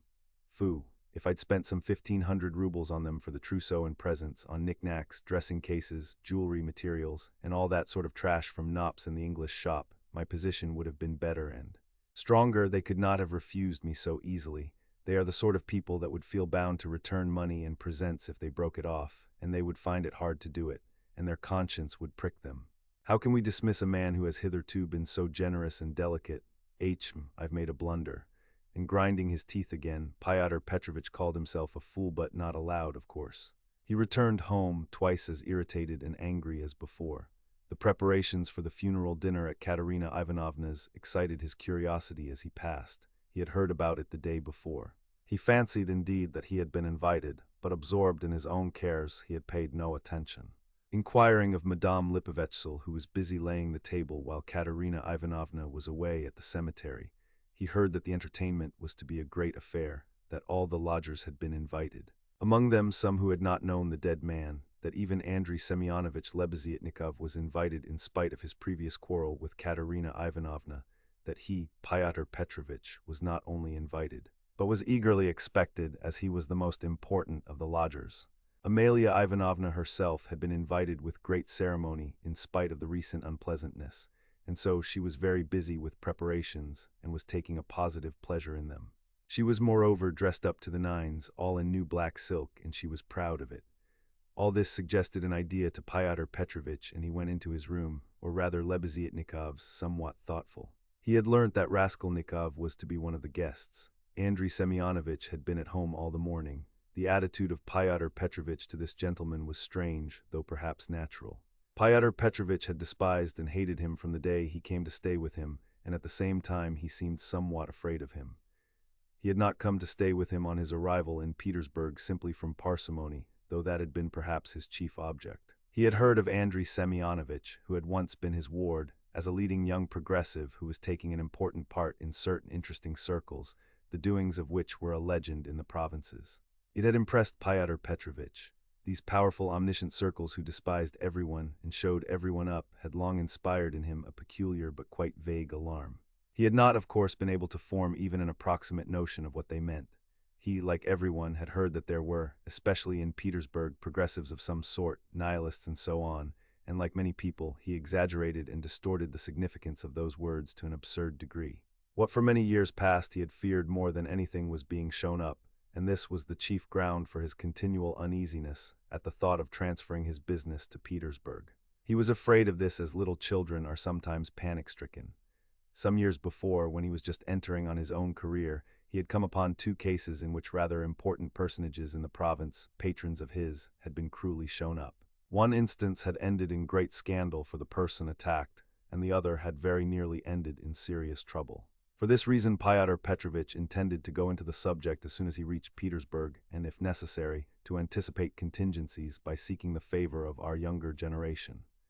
He relied on Andrei Semyonovitch for this, and before his visit to Raskolnikov, he had succeeded in picking up some current phrases. He soon discovered that Andrei Semyonovitch was a commonplace simpleton, but that by no means reassured Pyotr Petrovitch. Even if he had been certain that all the progressives were fools like him, it would not have allayed his uneasiness. All the doctrines, the ideas, the systems, with which Andrei Semyonovitch pestered him had no interest for him. He had his own object. He simply wanted to find out at once what was happening here. Had these people any power or not? Had he anything to fear from them? Would they expose any enterprise of his? And what precisely was now the object of their attacks? Could he somehow make up to them and get round them if they really were powerful? Was this the thing to do or not? Couldn't he gain something through them? In fact, hundreds of questions presented themselves. Andrei Semyonovitch was an anemic, scrofulous little man, with strangely flaxen mutton-chop whiskers of which he was very proud. He was a clerk and had almost always something wrong with his eyes. He was rather soft-hearted, but self-confident and sometimes extremely conceited in speech, which had an absurd effect, incongruous with his little figure. He was one of the lodgers most respected by Amalia Ivanovna, for he did not get drunk and paid regularly for his lodgings. Andrei Semyonovitch really was rather stupid. He attached himself to the cause of progress and our younger generation from enthusiasm. He was one of the numerous and varied legion of dullards, of half-animate abortions, conceited, half-educated coxcombs, who attach themselves to the idea most in fashion only to vulgarize it, and who caricature every cause they serve, however sincerely. Though Lebeziatnikov was so good-natured, he, too, was beginning to dislike Pyotr Petrovitch. This happened on both sides unconsciously. However simple Andrei Semyonovitch might be, he began to see that Pyotr Petrovitch was duping him and secretly despising him, and that he was not the right sort of man. He had tried expounding to him the system of Fourier and the Darwinian theory, but of late Pyotr Petrovitch began to listen too sarcastically and even to be rude. The fact was he had begun instinctively to guess that Lebeziatnikov was not merely a commonplace simpleton, but perhaps a liar too, and that he had no connections of any consequence even in his own circle, but had simply picked things up third hand. And that very likely he did not even know much about his own work of propaganda, for he was in too great a muddle. A fine person he would be to show anyone up. It must be noted, by the way, that Pyotr Petrovitch had during those 10 days eagerly accepted the strangest praise from Andrei Semyonovitch. He had not protested, for instance, when Andrei Semyonovitch belauded him for being ready to contribute to the establishment of the new commune, or to abstain from christening his future children, or to acquiesce if Dounia were to take a lover a month after marriage, and so on. Pyotr Petrovitch so enjoyed hearing his own praises that he did not disdain even such virtues when they were attributed to him. Pyotr Petrovitch had had occasion that morning to realize some 5% bonds, and now he sat down to the table and counted over bundles of notes. Andrei Semyonovitch, who hardly ever had any money, walked about the room pretending to himself to look at all those bank notes with indifference and even contempt. Nothing would have convinced Pyotr Petrovitch that Andrei Semyonovitch could really look on the money unmoved, and the latter, on his side, kept thinking bitterly that Pyotr Petrovitch was capable of entertaining such an idea about him, and was, perhaps, glad of the opportunity of teasing his young friend by reminding him of his inferiority and the great difference between them. He found him incredibly inattentive and irritable, though he, Andrei Semyonovitch, began enlarging on his favorite subject, the foundation of a new special commune. The brief remarks that dropped from Pyotr Petrovitch between the clicking of the beads on the reckoning frame betrayed unmistakable and discourteous irony. But the humane Andrei Semyonovitch ascribed Pyotr Petrovitch's ill humor to his recent breach with Dounia, and he was burning with impatience to discourse on that theme. He had something progressive to say on the subject which might console his worthy friend and could not fail to promote his development. There is some sort of festivity being prepared at that. At the widow's, isn't there? Pyotr Petrovitch asked suddenly, interrupting Andrei Semyonovitch at the most interesting passage. Why, don't you know? Why, I was telling you last night what I think about all such ceremonies. And she invited you too, I heard. You were talking to her yesterday. I should never have expected that beggarly fool would have spent on this feast all the money she got from that other fool, Raskolnikov. I was surprised just now as I came through at the preparations there, the wines. Several people are invited. It's beyond everything, continued Pyotr Petrovitch, who seemed to have some object in pursuing the conversation. What? You say I am asked too? When was that? I don't remember, but I shan't go. Why should I? I only said a word to her in passing yesterday of the possibility of her obtaining a year's salary as a destitute widow of a government clerk. I suppose she has invited me on that account, hasn't she? He. I don't intend to go either, said Lebeziatnikov. I should think not after giving her a thrashing. You might well hesitate, he. Who thrashed? Whom? Cried Lebeziatnikov, flustered and blushing. Why, you thrashed Katerina Ivanovna a month ago. I heard so yesterday. So that's what your convictions amount to. And the woman questioned, too, wasn't quite sound, he. And Pyotr Petrovitch, as though comforted, went back to clicking his beads. It's all slander and nonsense, cried Lebeziatnikov, who was always afraid of allusions to the subject. It was not like that at all, it was quite different. You've heard it wrong, it's a libel. I was simply defending myself. She rushed at me first with her nails, she pulled out all my whiskers. It's permissible for anyone, I should hope, to defend himself, and I never allow anyone to use violence to me on principle, for it's an act of despotism. What was I to do? I simply pushed her back, he. Luzhin went on laughing maliciously. You keep on like that because you are out of humor yourself, but that's nonsense and it has nothing whatever to do with the woman question. You don't understand. I used to think, indeed, that if women are equal to men in all respects, even in strength, as is maintained now, there ought to be equality in that, too. Of course, I reflected afterwards that such a question ought not really to arise, for there ought not to be fighting, and in the future society fighting is unthinkable, and that it would be a queer thing to seek for equality in fighting. I am not so stupid, though of course there is fighting. There won't be later, but at present there is. Confound it, how muddled one gets with you. It's not on that account that I am not going. I am not going on principle, not to take part in the revolting convention of memorial dinners, that's why, though of course one might go to laugh at it. I am sorry there won't be any priests at it. I should certainly go if there were. Then you would sit down at another man's table and insult it and those who invited you. Certainly not insult but protest. I should do it with a good object. I might indirectly assist the cause of enlightenment and propaganda. It's a duty of every man to work for enlightenment and propaganda, and the more harshly, perhaps, the better. I might drop a seed, an idea, and something might grow up from that seed. How should I be insulting them? They might be offended at first, but afterwards they'd see I'd done them a service. You know, Terabieva, who is in the community now, was blamed because when she left her family and devoted herself, she wrote to her father and mother that she wouldn't go on living conventionally and was entering on a free marriage, and it was said that that was too harsh, that she might have spared them and have written more kindly. I think that's all nonsense and there's no need of softness. On the contrary, what's wanted is protest. Varents had been married 7 years. She abandoned her 2 children. She told her husband straight out in a letter. I have realized that I cannot be happy with you. I can never forgive you that you have deceived me by concealing from me that there is another organization of society by means of the communities. I have only lately learned it from a great-hearted man to whom I have given myself and with whom I am establishing a community. I speak plainly because I consider it dishonest to deceive you. Do as you think best. Do not hope to get me back. You're too late. I hope you will be happy. That's how letters like that ought to be written. Is that Terabieva the one you said had made a 3rd free marriage? No, it's only the 2nd, really. But what if it were the 4th? What if it were the 15th? That's all nonsense. And if ever I regretted the death of my father and mother, it is now, and I sometimes think if my parents were living what a protest I would have aimed at them. I would have done something on purpose. I would have shown them. I would have astonished them. I am really sorry there is no one to surprise. He. Well, be that as you will, Pyotr Petrovitch interrupted, but tell me this.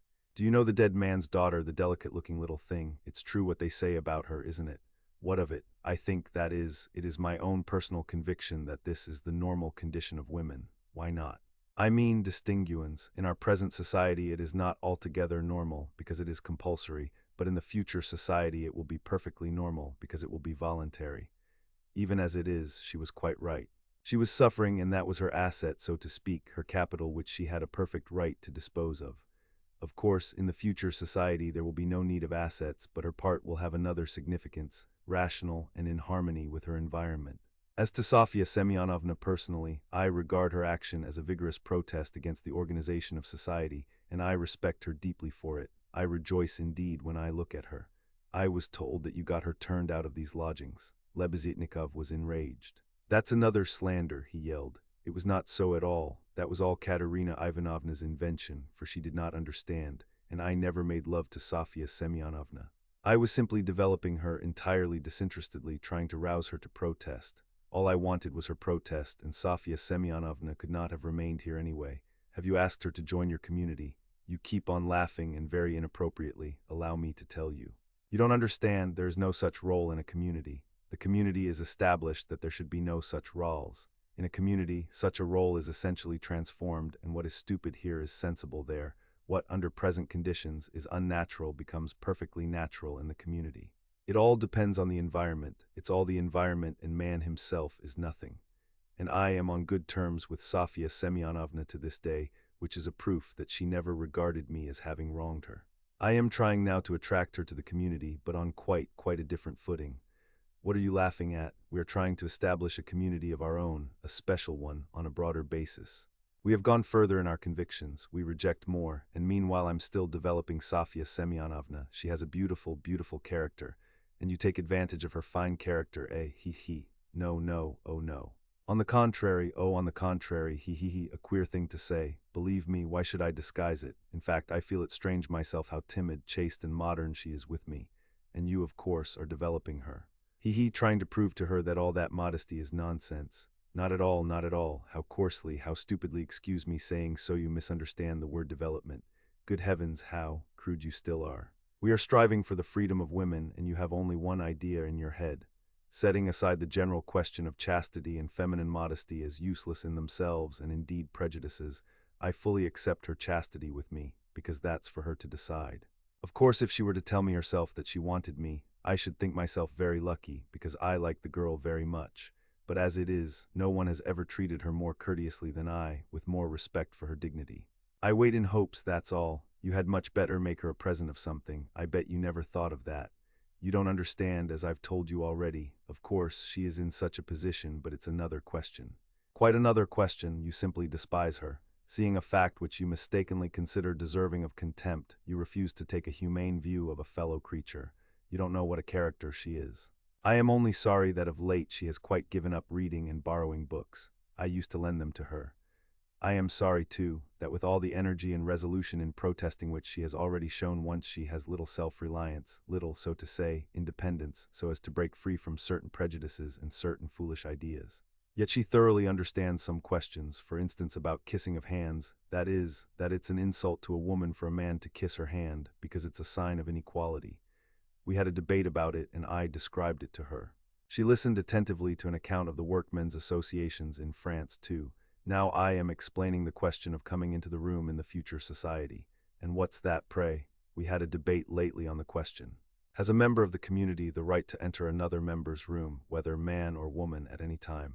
And we decided that he has. It might be at an inconvenient moment, he. Lebeziatnikov was really angry. You are always thinking of something unpleasant, he cried with aversion. Tfoo, how vexed I am that when I was expounding our system, I referred prematurely to the question of personal privacy. It's always a stumbling block to people like you. They turn it into ridicule before they understand it. And how proud they are of it, too, Tfoo. I've often maintained that question should not be approached by a novice till he has a firm faith in the system. And tell me, please, what do you find so shameful even in cesspools? I should be the first to be ready to clean out any cesspool you like. And it's not a question of self-sacrifice, it's simply work, honorable, useful work, which is as good as any other and much better than the work of a Raphael and a Pushkin, because it is more useful. And more honorable, he. What do you mean by more honorable? I don't understand such expressions to describe human activity. More honorable, nobler, all those are old-fashioned prejudices which I reject. Everything which is of use to mankind is honorable. I only understand one word. Useful, you can snigger as much as you like, but that's so. Pyotr Petrovitch laughed heartily. He had finished counting the money and was putting it away, but some of the notes he left on the table. The cesspool question had already been a subject of dispute between them. What was absurd was that it made Lebeziatnikov really angry. while it amused Luzhin, and at that moment he particularly wanted to anger his young friend. "It's your ill luck yesterday that makes you so ill-humored and annoying," blurted out Lebeziatnikov, who in spite of his independence and his protests, did not venture to oppose Pyotr Petrovitch and still behaved to him with some of the respect habitual in earlier years. "You'd better tell me this," Pyotr Petrovitch interrupted with haughty displeasure. "Can you? Or rather, are you really friendly enough with that young person to ask her to step in here for a minute? I think they've all come back from the cemetery." "I heard the sound of steps. I want to see her, that young person." "What for?" Lebeziatnikov asked with surprise. "Oh, I want to. I am leaving here today or tomorrow, and therefore I wanted to speak to her about. However, you may be present during the interview. It's better you should be indeed, for there's no knowing what you might imagine." "I shan't imagine anything. I only asked, and if you've anything to say to her, nothing is easier than to call her in." "I'll go directly, and you may be sure I won't be in your way." 5 minutes later, Lebeziatnikov came in with Sonia. She came in very much surprised and overcome with shyness as usual. She was always shy in such circumstances and was always afraid of new people. She had been as a child and was even more so now. Pyotr Petrovitch met her politely and affably, but with a certain shade of bantering familiarity which in his opinion was suitable for a man of his respectability and weight in dealing with a creature so young and so interesting as she. He hastened to reassure her and made her sit down facing him at the table. Sonia sat down, looked about her at Lebeziatnikov, at the notes lying on the table, and then again at Pyotr Petrovitch, and her eyes remained riveted on him. Lebeziatnikov was moving to the door. Pyotr Petrovitch signed to Sonia to remain seated and stopped Lebeziatnikov. "Is Raskolnikov in there? Has he come?" he asked him in a whisper. "Raskolnikov? Yes. Why, yes, he is there. I saw him just come in. Why? Well, I particularly beg you to remain here with us and not to leave me alone with this young woman. I only want a few words with her, but God knows what they may make of it." "I shouldn't like Raskolnikov to repeat anything. You understand what I mean?" "I understand." Lebeziatnikov saw the point. "Yes, you are right. Of course, I am convinced personally that you have no reason to be uneasy, but still you are right. Certainly I'll stay. I'll stand here at the window and not be in your way. I think you are right." Pyotr Petrovitch returned to the sofa, sat down opposite Sonia, looked attentively at her and assumed an extremely dignified, even severe expression, as much as to say, "Don't you make any mistake, madam." Sonia was overwhelmed with embarrassment. "In the first place, Sofya Semyonovna, will you make my excuses to your respected mamma? That's right, isn't it? Katerina Ivanovna stands in the place of a mother to you." Pyotr Petrovitch began with great dignity, though affably. It was evident that his intentions were friendly. "Quite so, yes, the place of a mother," Sonia answered timidly and hurriedly. "Then will you make my apologies to her? Through inevitable circumstances I am forced to be absent and shall not be at the dinner in spite of your mamma's kind invitation." "Yes. I'll tell her at once," and Sonia hastily jumped up from her seat. "Wait, that's not all." Pyotr Petrovitch detained her, smiling at her simplicity and ignorance of good manners. "And you know me little, my dear Sofya Semyonovna, if you suppose I would have ventured to trouble a person like you for a matter of so little consequence affecting myself only. I have another object." Sonia sat down hurriedly. Her eyes rested again for an instant on the gray and rainbow-colored notes that remained on the table, but she quickly looked away and fixed her eyes on Pyotr Petrovitch. She felt it horribly indecorous, especially for her, to look at another person's money. She stared at the gold eyeglass which Pyotr Petrovitch held in his left hand, and at the massive and extremely handsome ring with a yellow stone on his middle finger. But suddenly she looked away and, not knowing where to turn, ended by staring Pyotr Petrovitch again straight in the face. After a pause of still greater dignity, he continued. "I chanced yesterday in passing to exchange a couple of words with Katerina Ivanovna, poor woman. That was sufficient to enable me to ascertain that she is in a position preternatural, if one may so express it." "Yes. Preternatural," Sonia hurriedly assented, "or it would be simpler and more comprehensible to say ill." "Yes, simpler and more comprehend. Yes, ill. Quite so. So then, from a feeling of humanity and, so to speak, compassion, I should be glad to be of service to her in any way, foreseeing her unfortunate position. I believe the whole of this poverty-stricken family depends now entirely on you. Allow me to ask," Sonia rose to her feet, "did you say something to her yesterday of the possibility of a pension? Because she told me you had undertaken to get her one. Was that true?" "Not in the slightest, and indeed it's an absurdity. I merely hinted at her obtaining temporary assistance as the widow of an official who had died in the service if only she has patronage. But apparently your late parent had not served his full term and had not indeed been in the service at all of late. In fact, if there could be any hope, it would be very ephemeral, because there would be no claim for assistance in that case, far from it. And she is dreaming of a pension already, he he he. A go-ahead lady. Yes, she is, for she is credulous and good-hearted, and she believes everything from the goodness of her heart, and she is like that, yes. You must excuse her, said Sonia, and again she got up to go. But you haven't heard what I have to say. No, I haven't heard, muttered Sonia. Then sit down. She was terribly confused. She sat down again a third time. Seeing her position with her unfortunate little ones, I should be glad, as I have said before, so far as lies in my power, to be of service. That is, so far as is in my power, not more.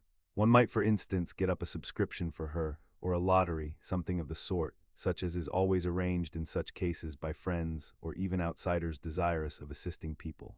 It was of that I intended to speak to you. It might be done. Yes, yes, God will repay you for it, faltered Sonia, gazing intently at Pyotr Petrovitch. It might be, but we will talk of it later. We might begin it today. We will talk it over this evening and lay the foundation, so to speak. Come to me at 7 o'clock. Mr. Lebeziatnikov, I hope, will assist us.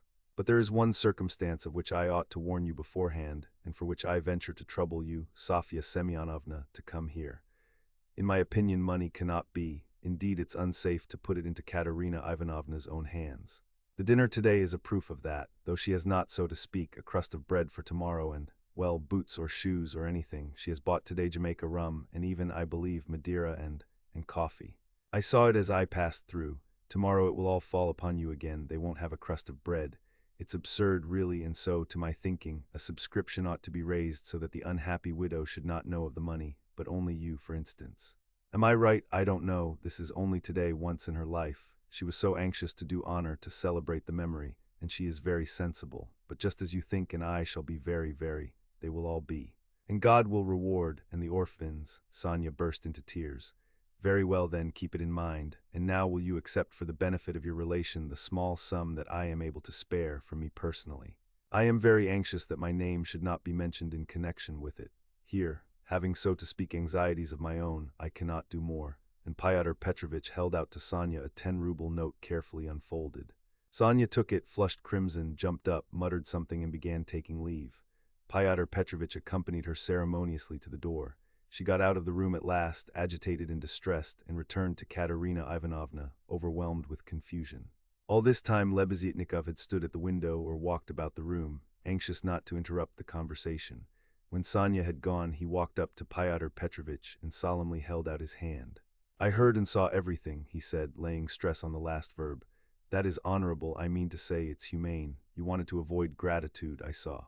And although I cannot, I confess, in principle sympathize with private charity, for it not only fails to eradicate the evil but even promotes it, yet I must admit that I saw your action with pleasure. Yes, I like it. That's all nonsense, muttered Pyotr Petrovitch, somewhat disconcerted, looking carefully at Lebeziatnikov. No, it's not nonsense. A man who has suffered distress and annoyance as you did yesterday, and who yet can sympathize with the misery of others, such a man, even though he is making a social mistake, is still deserving of respect. I did not expect it indeed of you, Pyotr Petrovitch, especially as according to your ideas. Oh, what a drawback your ideas are to you. How distressed you are, for instance, by your ill luck yesterday, cried the simple-hearted Lebeziatnikov, who felt a return of affection for Pyotr Petrovitch. And what do you want with marriage, with legal marriage, my dear, noble Pyotr Petrovitch? Why do you cling to this legality of marriage? Well, you may beat me if you like, but I am glad, positively glad it hasn't come off, that you are free, that you are not quite lost for humanity. You see, I've spoken my mind, because I don't want in your free marriage to be made a fool of and to bring up another man's children. That's why I want legal marriage, Luzhin replied in order to make some answer. He seemed preoccupied by something. Children, you referred to children. Lebeziatnikov started off like a warhorse at the trumpet call. Children are a social question and a question of first importance, I agree. But the question of children has another solution. Some refuse to have children altogether because they suggest the institution of the family. We'll speak of children later, but now as to the question of honor, I confess that's my weak point. That horrid military Pushkin expression is unthinkable in the dictionary of the future. What does it mean indeed? It's nonsense. There will be no deception in a free marriage. That is only the natural consequence of a legal marriage, so to say, its corrective, a protest, so that indeed it's not humiliating. And if I ever, to suppose an absurdity, were to be legally married, I should be positively glad of it. I should say to my wife, my dear, hitherto I have loved you, now I respect you, for you've shown you can protest. You laugh, that's because you are incapable of getting away from prejudices. Confound it all. I understand now where the unpleasantness is of being deceived in a legal marriage, but it's simply a despicable consequence of a despicable position in which both are humiliated. When the deception is open, as in a free marriage, then it does not exist, it's unthinkable. Your wife will only prove how she respects you by considering you incapable of opposing her happiness and avenging yourself on her for her new husband. Damn it all, I sometimes dream if I were to be married, foo. I mean if I were to marry, legally or not, it's just the same. I should present my wife with a lover if she had not found one for herself. My dear, I should say, I love you, but even more than that, I desire you to respect me. See, am I not right? Pyotr Petrovitch sniggered as he listened, but without much merriment. He hardly heard it indeed. He was preoccupied with something else, and even Lebeziatnikov at last noticed it. Pyotr Petrovitch seemed excited and rubbed his hands. Lebeziatnikov remembered all this and reflected upon it afterwards. Chapter Roman II. It would be difficult to explain exactly what could have originated the idea of that senseless dinner in Katerina Ivanovna's disordered brain. Nearly 10 of the 20 rubles, given by Raskolnikov for Marmeladov's funeral, were wasted upon it. Possibly Katerina Ivanovna felt obliged to honor the memory of the deceased suitably, that all the lodgers, and still more Amalia Ivanovna, might know that he was in no way their inferior, and perhaps very much their superior, and that no one had the right to turn up his nose at him. Perhaps the chief element was that peculiar poor man's pride, which compels many poor people to spend their last savings on some traditional social ceremony, simply in order to do like other people and not to be looked down upon. It is very probable, too, that Katerina Ivanovna longed on this occasion, at the moment when she seemed to be abandoned by everyone, to show those wretched, contemptible lodgers that she knew how to do things, how to entertain, and that she had been brought up in a genteel, she might almost say aristocratic colonel's family, and had not been meant for sweeping floors and washing the children's rags at night. Even the poorest and most broken-spirited people are sometimes liable to these paroxysms of pride and vanity which take the form of an irresistible nervous craving. And Katerina Ivanovna was not broken-spirited. She might have been killed by circumstance, but her spirit could not have been broken, that is, she could not have been intimidated, her will could not be crushed. Moreover, Sonia had said with good reason that her mind was unhinged. She could not be said to be insane, but for a year past she had been so harassed that her mind might well be overstrained. The later stages of consumption are apt, doctors tell us, to affect the intellect. There was no great variety of wines, nor was there Madeira, but wine there was. There was vodka, rum, and Lisbon wine, all of the poorest quality but in sufficient quantity. Besides the traditional rice and honey, there were 3 or 4 dishes, one of which consisted of pancakes, all prepared in Amalia Ivanovna's kitchen. 2 samovars were boiling, that tea and punch might be offered after dinner. Katerina Ivanovna had herself seen to purchasing the provisions, with the help of one of the lodgers, an unfortunate little Pole who had somehow been stranded at Madame Lipovetsky's. He promptly put himself at Katerina Ivanovna's disposal, and had been all that morning and all the day before running about as fast as his legs could carry him, and very anxious that everyone should be aware of it. For every trifle he ran to Katerina Ivanovna, even hunting her out at the bazaar, at every instant called her Panny. She was heartily sick of him before the end, though she had declared at first that she could not have got on without this serviceable and magnanimous man. It was one of Katerina Ivanovna's characteristics to paint everyone she met in the most glowing colors. Her praises were so exaggerated as sometimes to be embarrassing. She would invent various circumstances to the credit of her new acquaintance and quite genuinely believe in their reality. Then all of a sudden she would be disillusioned, and would rudely and contemptuously repulse the person she had only a few hours before been literally adoring.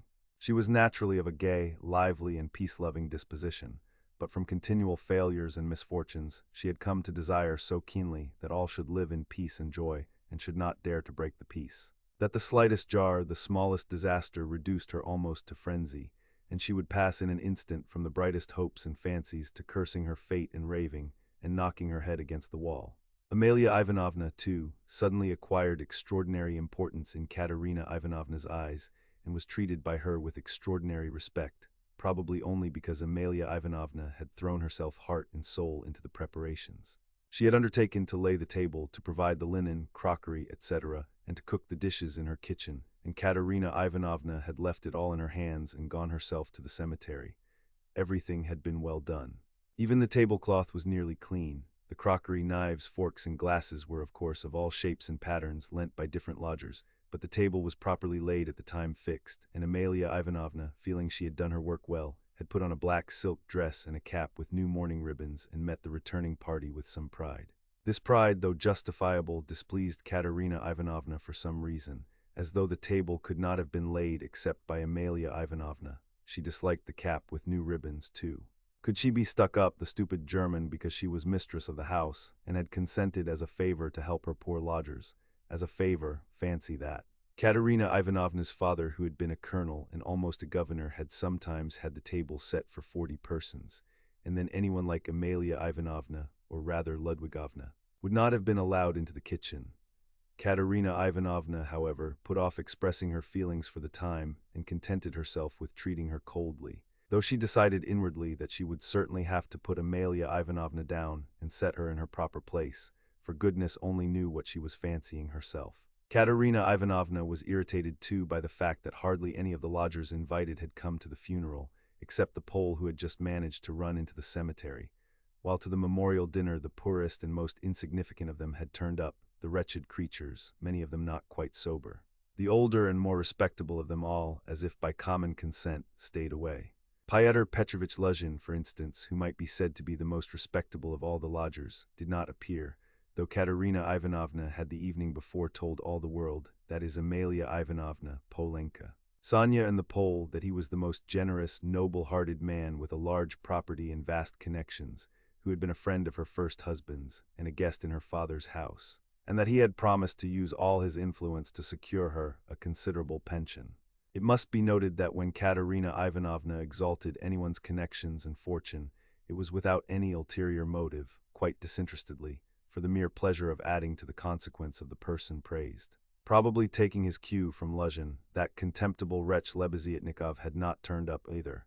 What did he fancy himself? He was only asked out of kindness, and because he was sharing the same room with Pyotr Petrovich and was a friend of his, so that it would have been awkward not to invite him. Among those who failed to appear were the genteel lady and her old maidish daughter, who had only been lodgers in the house for the last fortnight, but had several times complained of the noise and uproar in Katerina Ivanovna's room, especially when Marmeladov had come back drunk. Katerina Ivanovna heard this from Amalia Ivanovna, who, quarreling with Katerina Ivanovna and threatening to turn the whole family out of doors, had shouted at her that they were not worth the foot of the honorable lodgers whom they were disturbing. Katerina Ivanovna determined now to invite this lady and her daughter, whose foot she was not worth, and who had turned away haughtily when she casually met them, so that they might know that she was more noble in her thoughts and feelings and did not harbor malice, and might see that she was not accustomed to her way of living.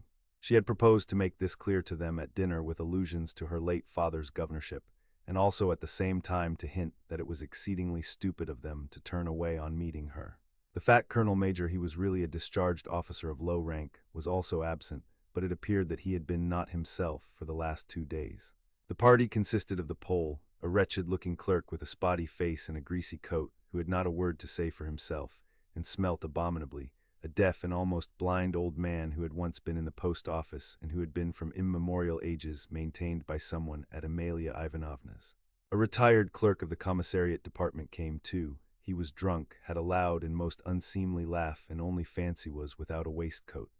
One of the visitors sat straight down to the table, without even greeting Katerina Ivanovna. Finally, one person having no suit appeared in his dressing gown, but this was too much, and the efforts of Amalia Ivanovna and the Pole succeeded in removing him. The Pole brought with him, however, 2 other Poles who did not live at Amalia Ivanovna's and whom no one had seen here before.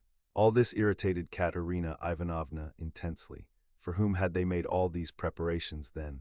To make room for the visitors, the children had not even been laid for at the table. But the 2 little ones were sitting on a bench in the furthest corner with their dinner laid on a box, while Polenka, as a big girl, had to look after them, feed them, and keep their noses wiped like well-bred children's. Katerina Ivanovna, in fact, could hardly help meeting her guests with increased dignity and even haughtiness. She stared at some of them with special severity and loftily invited them to take their seats. Rushing to the conclusion that Amalia Ivanovna must be responsible for those who were absent, she began treating her with extreme nonchalance, which the latter promptly observed and resented. Such a beginning was no good omen for the end. All were seated at last. Raskolnikov came in almost at the moment of their return from the cemetery. Katerina Ivanovna was greatly delighted to see him in the first place because he was the one educated visitor, and, as everyone knew, was in 2 years to take a professorship in the university, and secondly because he immediately and respectfully apologized for having been unable to be at the funeral. She positively pounced upon him and made him sit on her left hand. Amalia Ivanovna was on her right. In spite of her continual anxiety that the dishes should be passed round correctly and that everyone should taste them, in spite of the agonizing cough which interrupted her every minute and seemed to have grown worse during the last few days, she hastened to pour out in a half-whisper to Raskolnikov all her suppressed feelings and her just indignation at the failure of the dinner, interspersing her remarks with lively and uncontrollable laughter at the expense of her visitors and especially of her landlady. "It's all that cuckoo's fault, you know whom I mean, her." Katerina Ivanovna nodded towards the landlady. "Look at her, she's making round eyes, she feels that we are talking about her and can't understand. Foo the owl, ha ha. Cough, cough, cough, and what does she put on that cap for? Cough, cough, cough. Have you noticed that she wants everyone to consider that she is patronizing me and doing me an honor by being here? I asked her like a sensible woman to invite people, especially those who knew my late husband, and look at the set of fools she has brought. The sweeps, look at that one with the spotty face, and those wretched Poles, ha ha ha. Cough, cough, cough, not one of them has ever poked his nose in here, I've never set eyes on them. What have they come here for, I ask you? There they sit in a row. Hey, Pan," she cried suddenly to one of them, "have you tasted the pancakes? Take some more, have some beer, won't you have some vodka? Look, he's jumped up and is making his bows, they must be quite starved, poor things. Never mind, let them eat. They don't make a noise anyway, though I'm really afraid for our landlady's silver spoons. Amalia Ivanovna," she addressed her suddenly, almost aloud, "if your spoons should happen to be stolen, I won't be responsible, I warn you." "Ha ha ha," she laughed, turning to Raskolnikov, and again nodding towards the landlady in high glee at her sally. She didn't understand again. Look how she sits with her mouth open. An owl, a real owl. An owl in new ribbons, ha ha ha. Here her laugh turned again to an insufferable fit of coughing that lasted 5 minutes. Drops of perspiration stood out on her forehead, and her handkerchief was stained with blood. She showed Raskolnikov the blood in silence, and as soon as she could get her breath began whispering to him again with extreme animation and a hectic flush on her cheeks. "Do you know, I gave her the most delicate instructions, so to speak, for inviting that lady and her daughter, you understand of whom I am speaking. It needed the utmost delicacy, the greatest nicety, but she has managed things so that that fool, that conceited baggage, that provincial nonentity, simply because she is the widow of a major, and has come to try and get a pension and to fray out her skirts in the government offices, because at 50 she paints her face, everybody knows it. A creature like that did not think fit to come, and has not even answered the invitation which the most ordinary good manners required. I can't understand why Pyotr Petrovitch has not come, but where's Sonia? Where has she gone? Ah, there she is at last. What is it, Sonia? Where have you been? It's odd that even at your father's funeral you should be so unpunctual. Rodion Romanovitch, make room for her beside you. That's your place, Sonia. Take what you like. Have some of the cold in tray with jelly, that's the best. They'll bring the pancakes directly. Have they given the children some? Polenka, have you got everything? Cough, cough, cough. That's all right. Be a good girl, Lida and Kalia, don't fidget with your feet. Sit like a little gentleman. What are you saying, Sonia? Sonia hastened to give her Pyotr Petrovitch's apologies, trying to speak loud enough for everyone to hear, and carefully choosing the most respectful phrases which she attributed to Pyotr Petrovitch. She added that Pyotr Petrovitch had particularly told her to say that, as soon as he possibly could, he would come immediately to discuss business alone with her, and to consider what could be done for her, etc., etc. Sonia knew that this would comfort Katerina Ivanovna, would flatter her and gratify her pride. She sat down beside Raskolnikov. She made him a hurried bow, glancing curiously at him. But for the rest of the time she seemed to avoid looking at him or speaking to him. She seemed absent-minded, though she kept looking at Katerina Ivanovna, trying to please her. Neither she nor Katerina Ivanovna had been able to get mourning. Sonia was wearing dark brown, and Katerina Ivanovna had on her only dress, a dark striped cotton one. The message from Pyotr Petrovitch was very successful. Listening to Sonia with dignity, Katerina Ivanovna inquired with equal dignity how Pyotr Petrovitch was, then at once whispered almost aloud to Raskolnikov that it certainly would have been strange for a man of Pyotr Petrovitch's position, and standing to find himself in such extraordinary company, in spite of his devotion to her family and his old friendship with her father. That's why I am so grateful to you, Rodion Romanovitch, that you have not disdained my hospitality, even in such surroundings, she added almost aloud.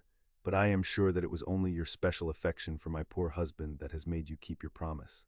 Then once more with pride and dignity she scanned her visitors, and suddenly inquired aloud across the table of the deaf man. Wouldn't he have some more meat, and had he been given some wine? The old man made no answer, and for a long while could not understand what he was asked, though his neighbors amused themselves by poking and shaking him. He simply gazed about him with his mouth open, which only increased the general mirth. What an imbecile! Look, look, why was he brought? But as to Pyotr Petrovitch, I always had confidence in him, Katerina Ivanovna continued, and of course. He is not like, with an extremely stern face, she addressed Amalia Ivanovna so sharply and loudly that the latter was quite disconcerted. Not like your dressed-up draggle-tails whom my father would not have taken as cooks into his kitchen, and my late husband would have done them honor if he had invited them in the goodness of his heart. Yes, he was fond of drink. He was fond of it, he did drink, cried the commissariat clerk, gulping down his 12th glass of vodka. My late husband certainly had that weakness, and everyone knows it. Katerina Ivanovna attacked him at once, but he was a kind and honorable man who loved and respected his family. The worst of it was his good nature made him trust all sorts of disreputable people, and he drank with fellows who were not worth the sole of his shoe. Would you believe it, Rodion Romanovitch, they found a gingerbread cock in his pocket. He was dead drunk, but he did not forget the children. A cock, did you say a cock? Shouted the commissariat clerk. Katerina Ivanovna did not vouchsafe a reply. She sighed, lost in thought. No doubt you think, like everyone, that I was too severe with him, she went on, addressing Raskolnikov. But that's not so. He respected me very much. He was a kind-hearted man. And how sorry I was for him sometimes. He would sit in a corner and look at me. I used to feel so sorry for him. I used to want to be kind to him, and then would think to myself, be kind to him and he will drink again. It was only by severity that you could keep him within bounds. Yes, he used to get his hair pulled pretty often, roared the commissariat clerk again, swallowing another glass of vodka. Some fools would be the better for a good drubbing, as well as having their hair pulled. I am not talking of my late husband now, Katerina Ivanovna snapped at him. The flush on her cheeks grew more and more marked, her chest heaved. In another minute she would have been ready to make a scene. Many of the visitors were sniggering, evidently delighted. They began poking the commissariat clerk and whispering something to him. They were evidently trying to egg him on. Allow me to ask, what are you alluding to? Began the clerk. That is to say, whose? About whom? Did you say just now? But I don't care, that's nonsense. Widow, I forgive you. Pass. And he took another drink of vodka. Raskolnikov sat in silence, listening with disgust. He only ate from politeness, just tasting the food that Katerina Ivanovna was continually putting on his plate to avoid hurting her feelings. He watched Sonia intently. But Sonia became more and more anxious and distressed. She, too, foresaw that the dinner would not end peaceably, and saw with terror Katerina Ivanovna's growing irritation. She knew that she, Sonia, was the chief reason for the genteel lady's contemptuous treatment of Katerina Ivanovna's invitation. She had heard from Amalia Ivanovna that the mother was positively offended at the invitation and had asked the question. How could she let her daughter sit down beside that young person? Sonia had a feeling that Katerina Ivanovna had already heard this, and an insult to Sonia meant more to Katerina Ivanovna than an insult to herself, her children, or her father. Sonia knew that Katerina Ivanovna would not be satisfied now till she had shown those draggle-tails that they were both.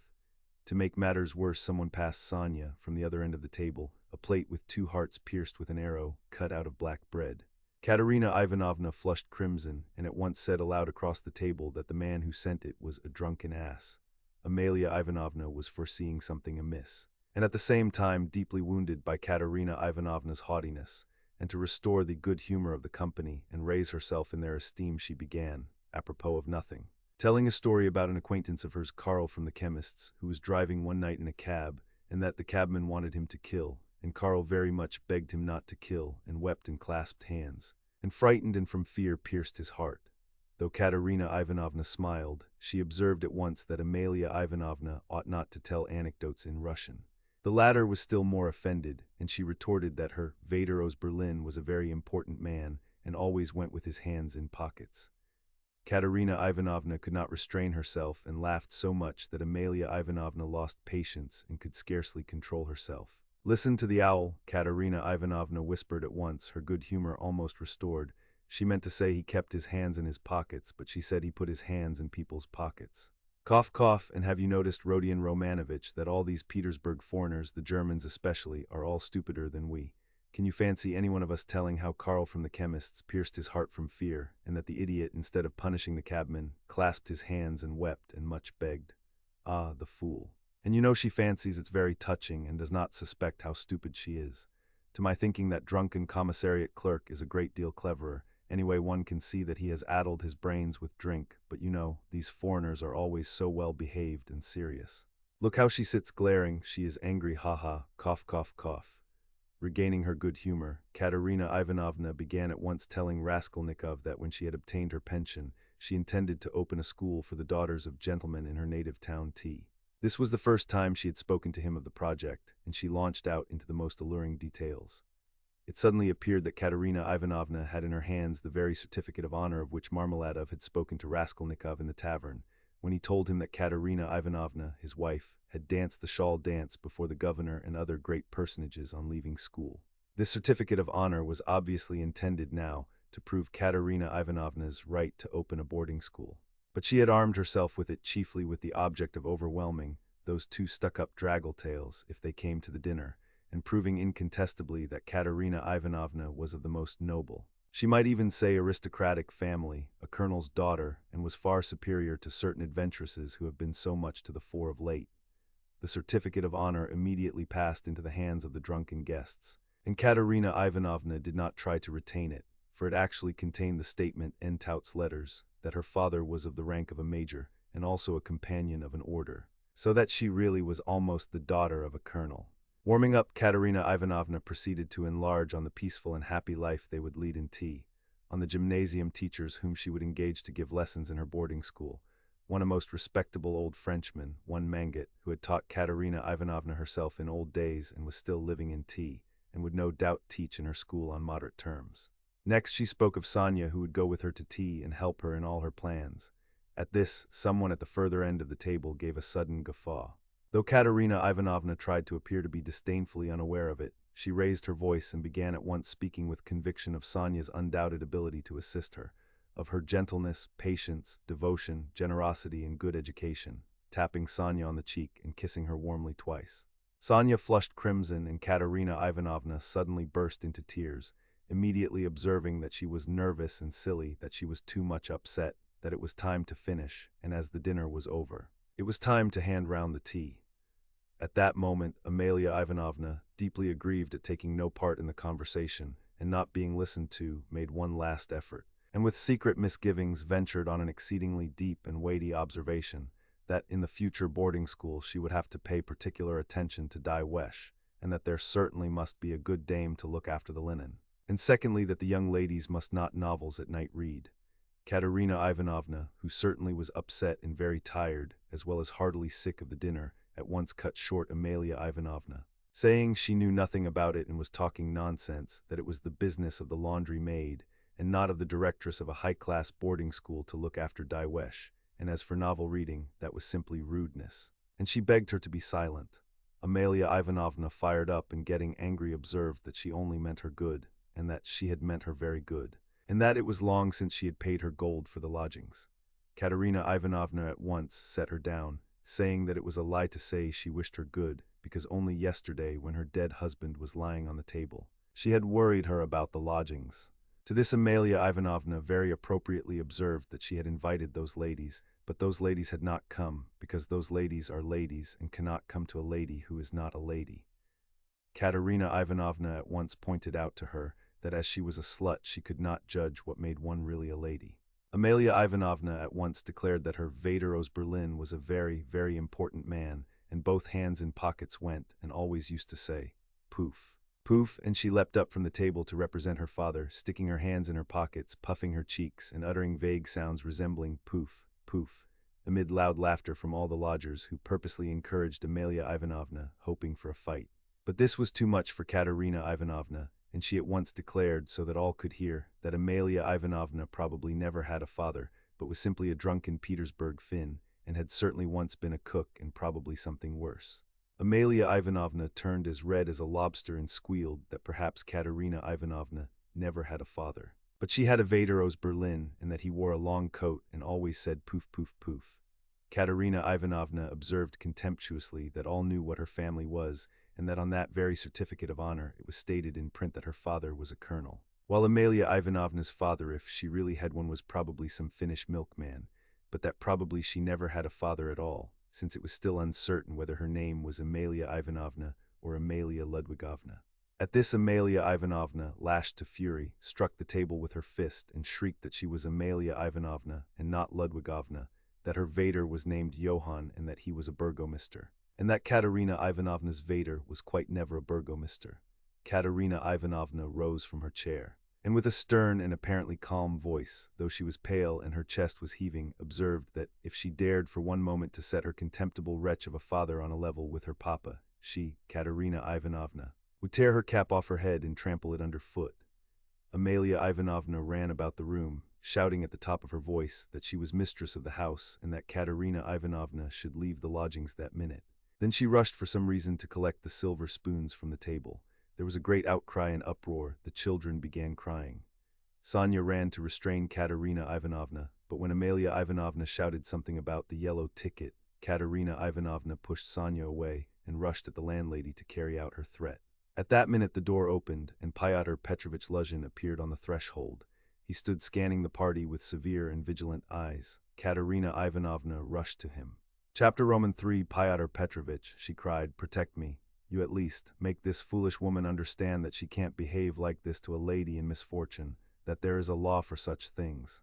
I'll go to the Governor-General himself, she shall answer for it, remembering my father's hospitality, protect these orphans. Allow me, madam, allow me. Pyotr Petrovich waved her off. Your papa, as you are well aware, I had not the honor of knowing. Someone laughed aloud, and I do not intend to take part in your everlasting squabbles with Amalia Ivanovna. I have come here to speak of my own affairs. And I want to have a word with your stepdaughter, Sofia. Ivanovna, I think it is. Allow me to pass. Pyotr Petrovich, edging by her, went to the opposite corner where Sonia was. Katerina Ivanovna remained standing where she was, as though thunderstruck. She could not understand how Pyotr Petrovich could deny having enjoyed her father's hospitality. Though she had invented it herself, she believed in it firmly by this time. She was struck too by the businesslike, dry, and even contemptuous menacing tone of Pyotr Petrovich. All the clamor gradually died away at his entrance. Not only was this serious businessman strikingly incongruous with the rest of the party, but it was evident, too, that he had come upon some matter of consequence, that some exceptional cause must have brought him, and that therefore something was going to happen. Raskolnikov, standing beside Sonia, moved aside to let him pass. Pyotr Petrovich did not seem to notice him. A minute later Lebeziatnikov, too, appeared in the doorway. He did not come in but stood still, listening with marked interest, almost wonder, and seemed for a time perplexed. Excuse me for possibly interrupting you, but it's a matter of some importance, Pyotr Petrovich observed, addressing the company generally. I am glad indeed to find other persons present. Amalia Ivanovna, I humbly beg you as mistress of the house to pay careful attention to what I have to say to Sofia Ivanovna. Sofia Ivanovna, he went on, addressing Sonia, who was very much surprised and already alarmed. Immediately after your visit I found that 100-ruble note was missing from my table, in the room of my friend Mr. Lebeziatnikov. If in any way whatever you know and will tell us where it is now, I assure you on my word of honor and call all present to witness that the matter shall end there. In the opposite case I shall be compelled to have recourse to very serious measures, and then you must blame yourself. Complete silence reigned in the room. Even the crying children were still. Sonia stood deadly pale, staring at Luzhin and unable to say a word. She seemed not to understand. Some seconds passed. Well, how is it to be then? Asked Luzhin, looking intently at her. I don't know. I know nothing about it, Sonia articulated faintly at last. No, you know nothing, Luzhin repeated, and again he paused for some seconds. Think a moment, mademoiselle, he began severely, but still, as it were, admonishing her. Reflect, I am prepared to give you time for consideration. Kindly observe this. If I were not so entirely convinced I should not, you may be sure, with my experience, venture to accuse you so directly. Seeing that for such direct accusation before witnesses, if false or even mistaken, I should myself in a certain sense be made responsible, I am aware of that. This morning I changed for my own purposes several 5% securities for the sum of approximately 3,000 rubles. The account is noted down in my pocketbook. On my return home I proceeded to count the money, as Mr. Lebeziatnikov will bear witness, and, after counting 2,300 rubles, I put the rest in my pocketbook in my coat pocket. About 500 rubles remained on the table, and among them 3 notes of 100 rubles each. At that moment you entered, at my invitation, and all the time you were present you were exceedingly embarrassed, so that 3 times you jumped up in the middle of the conversation and tried to make off. Mr. Lebeziatnikov can bear witness to this. You yourself, mademoiselle, probably will not refuse to confirm my statement that I invited you through Mr. Lebeziatnikov solely in order to discuss with you the hopeless and destitute position of your relative Katerina Ivanovna, whose dinner I was unable to attend, and the advisability of getting up something of the nature of a subscription, lottery, or the like for her benefit. You thanked me and even shed tears. I describe all this as it took place, primarily to recall it to your mind, and secondly to show you that not the slightest detail has escaped my recollection. Then I took a 10-ruble note from the table and handed it to you by way of first installment on my part for the benefit of your relative. Mr. Lebeziatnikov saw all this. Then I accompanied you to the door, you being still in the same state of embarrassment after which, being left alone with Mr. Lebeziatnikov, I talked to him for 10 minutes. Then Mr. Lebeziatnikov went out and I returned to the table with the money lying on it, intending to count it and to put it aside, as I proposed doing before. To my surprise, 100-ruble note had disappeared. Kindly consider the position. Mr. Lebeziatnikov I cannot suspect. I am ashamed to allude to such a supposition. I cannot have made a mistake in my reckoning, for the minute before your entrance I had finished my accounts and found the total correct. You will admit that recollecting your embarrassment, your eagerness to get away, and the fact that you kept your hands for some time on the table, and taking into consideration your social position and the habits associated with it, I was, so to say, with horror and positively against my will, compelled to entertain a suspicion, a cruel but justifiable suspicion. I will add further and repeat that in spite of my positive conviction, I realize that I run a certain risk in making this accusation, but as you see, I could not let it pass. I have taken action, and I will tell you why. Solely, madam, solely owing to your black ingratitude. Why, I invite you for the benefit of your destitute relative. I present you with my donation of 10 rubles, and you, on the spot, repay me for all that with such an action. It is too bad you need a lesson. Reflect. Moreover, like a true friend, I beg you, and you could have no better friend at this moment, think what you are doing. Otherwise I shall be immovable. Well, what do you say? I have taken nothing, Sonia whispered in terror. You gave me 10 rubles, here it is, take it. Sonia pulled her handkerchief out of her pocket, untied a corner of it, took out the 10-ruble note and gave it to Luzhin. And the 100 rubles you do not confess to taking, he insisted reproachfully, not taking the note. Sonia looked about her. All were looking at her with such awful, stern, ironical, hostile eyes. She looked at Raskolnikov. He stood against the wall with his arms crossed, looking at her with glowing eyes. Good God, broke from Sonia. Amalia Ivanovna, we shall have to send word to the police, and therefore I humbly beg you meanwhile to send for the house porter, Luzhin said softly and even kindly. Got der Barmerzij, I knew she was the thief, cried Amalia Ivanovna, throwing up her hands.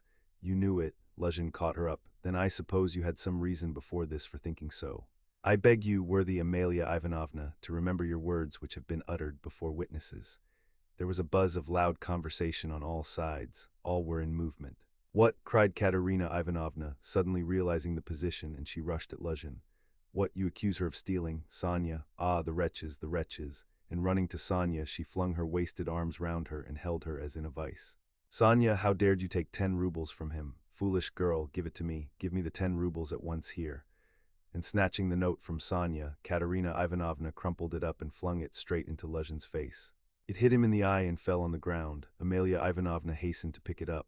Pyotr Petrovitch lost his temper. Hold that mad woman, he shouted. At that moment several other persons besides Lebeziatnikov appeared in the doorway, among them the 2 ladies. What, mad? Am I mad, idiot? Shrieked Katerina Ivanovna. You are an idiot yourself, pettifogging lawyer, base man. Sonia, Sonia, take his money. Sonia, a thief. Why, she give away her last penny, and Katerina Ivanovna broke into hysterical laughter. Did you ever see such an idiot? She turned from side to side. And you too, she suddenly saw the landlady. And you too, sausage eater, you declare that she is a thief, you trashy Prussian hen's leg in a crinoline. She hasn't been out of this room, she came straight from you, you wretch, and sat down beside me, everyone saw her. She sat here by Rodion Romanovitch. Search her. Since she's not left the room, the money would have to be on her. Search her, but if you don't find it, then excuse me, my dear fellow, you'll answer for it. I'll go to our sovereign, to our gracious Tsar himself, and throw myself at his feet today, this minute. I am alone in the world, they would let me in. Do you think they wouldn't? You're wrong, I will get in. You reckoned on her meekness. You relied upon that, but I am not so submissive, let me tell you. You've gone too far yourself, search her, and Katerina Ivanovna in a frenzy shook Luzhin and dragged him towards Sonia. I am ready, I'll be responsible, but calm yourself, madam, calm yourself. I see that you are not so submissive. Well, but as to that, Luzhin muttered. That ought to be before the police, though indeed there are witnesses enough as it is. I am ready, but in any case it's difficult for a man. On account of her sex, but with the help of Amalia Ivanovna, though of course it's not the way to do things. How is it to be done? As you will, let anyone who likes search her, cried Katerina Ivanovna. Sonya, turn out your pockets, see. Look, monster, the pocket is empty. Here was her handkerchief. Here is the other pocket, look, do you see, do you see? And Katerina Ivanovna turned, or rather snatched both pockets inside out. But from the right pocket a piece of paper flew out and, describing a parabola in the air, fell at Luzhin's feet. Everyone saw it, several cried out. Pyotr Petrovitch stooped down, picked up the paper in 2 fingers, lifted it where all could see it, and opened it. It was a 100-ruble note folded in 8. Pyotr Petrovitch held up the note, showing it to everyone. Thief, out of my lodging, police, police, yelled Amalia Ivanovna. They must to Siberia be sent. Away! Exclamations arose on all sides. Raskolnikov was silent, keeping his eyes fixed on Sonya, except for an occasional rapid glance at Luzhin. Sonya stood still, as though unconscious. She was hardly able to feel surprise. Suddenly the color rushed to her cheeks. She uttered a cry and hid her face in her hands. No, it wasn't I didn't take it. I know nothing about it, she cried with a heartrending wail, and she ran to Katerina Ivanovna, who clasped her tightly in her arms, as though she would shelter her from all the world. Sonya, Sonya, I don't believe it, you see, I don't believe it, she cried in the face of the obvious fact, swaying her to and fro in her arms like a baby, kissing her face continually, then snatching at her hands and kissing them too. You took it. How stupid these people are. Oh dear, you are fools, fools, she cried, addressing the whole room. You don't know what a heart she has, what a girl she is. She'd take it, she'd sell her last rag, she'd go barefoot to help you if you needed it, that's what she is. She has the yellow passport because my children were starving, she sold herself for us. Ah, husband, husband, do you see, do you see? What a memorial dinner for you, merciful heavens, defend her, why are you all standing still? Rodion Romanovich, why don't you stand up for her? Do you believe it too? You are not worth her little finger, all of you together. Good God, defend her now at least. The wail of the poor, consumptive, helpless woman seemed to produce a great effect on her audience. The agonized, wasted, consumptive face, the parched, blood-stained lips, the hoarse voice, the tears unrestrained as a child's, the trustful, childish, and yet despairing prayer for help were so piteous that everyone seemed to feel for her. Pyotr Petrovitch, at any rate, was at once moved to compassion. Madam, madam, this incident does not reflect upon you, he cried impressively. No one would take upon himself to accuse you of being an instigator or even an accomplice in it, especially as you have proved her guilt by turning out her pockets, showing that you had no previous idea of it. I am most ready to show compassion if poverty, so to speak, drove Sofya Semyonovna to it, but why did you refuse to confess, mademoiselle? Were you afraid of the disgrace, the first step, you lost your head perhaps? One can quite understand it, but how could you have lowered yourself to such an action? Gentlemen, he addressed the whole company, gentlemen, compassionate and, so to say, commiserating these people, I am ready to overlook it even now in spite of the personal insult lavished upon me. And may this disgrace be a lesson to you for the future, he said, addressing Sonya, and I will carry the matter no further. Enough, Pyotr Petrovitch stole a glance at Raskolnikov. Their eyes met, and the fire in Raskolnikov's seemed ready to reduce him to ashes. Meanwhile, Katerina Ivanovna apparently heard nothing. She was kissing and hugging Sonya like a madwoman.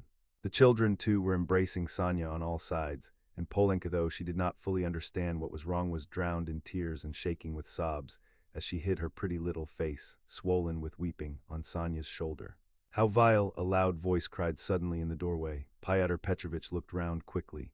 What vileness, Lebeziatnikov repeated, staring him straight in the face. Pyotr Petrovitch gave a positive start. All noticed it and recalled it afterwards. Lebeziatnikov strode into the room. And you dared to call me as witness, he said, going up to Pyotr Petrovitch. What do you mean? What are you talking about? Muttered Luzhin. I mean that you are a slanderer, that's what my words mean, Lebeziatnikov said hotly, looking sternly at him with his short-sighted eyes. He was extremely angry.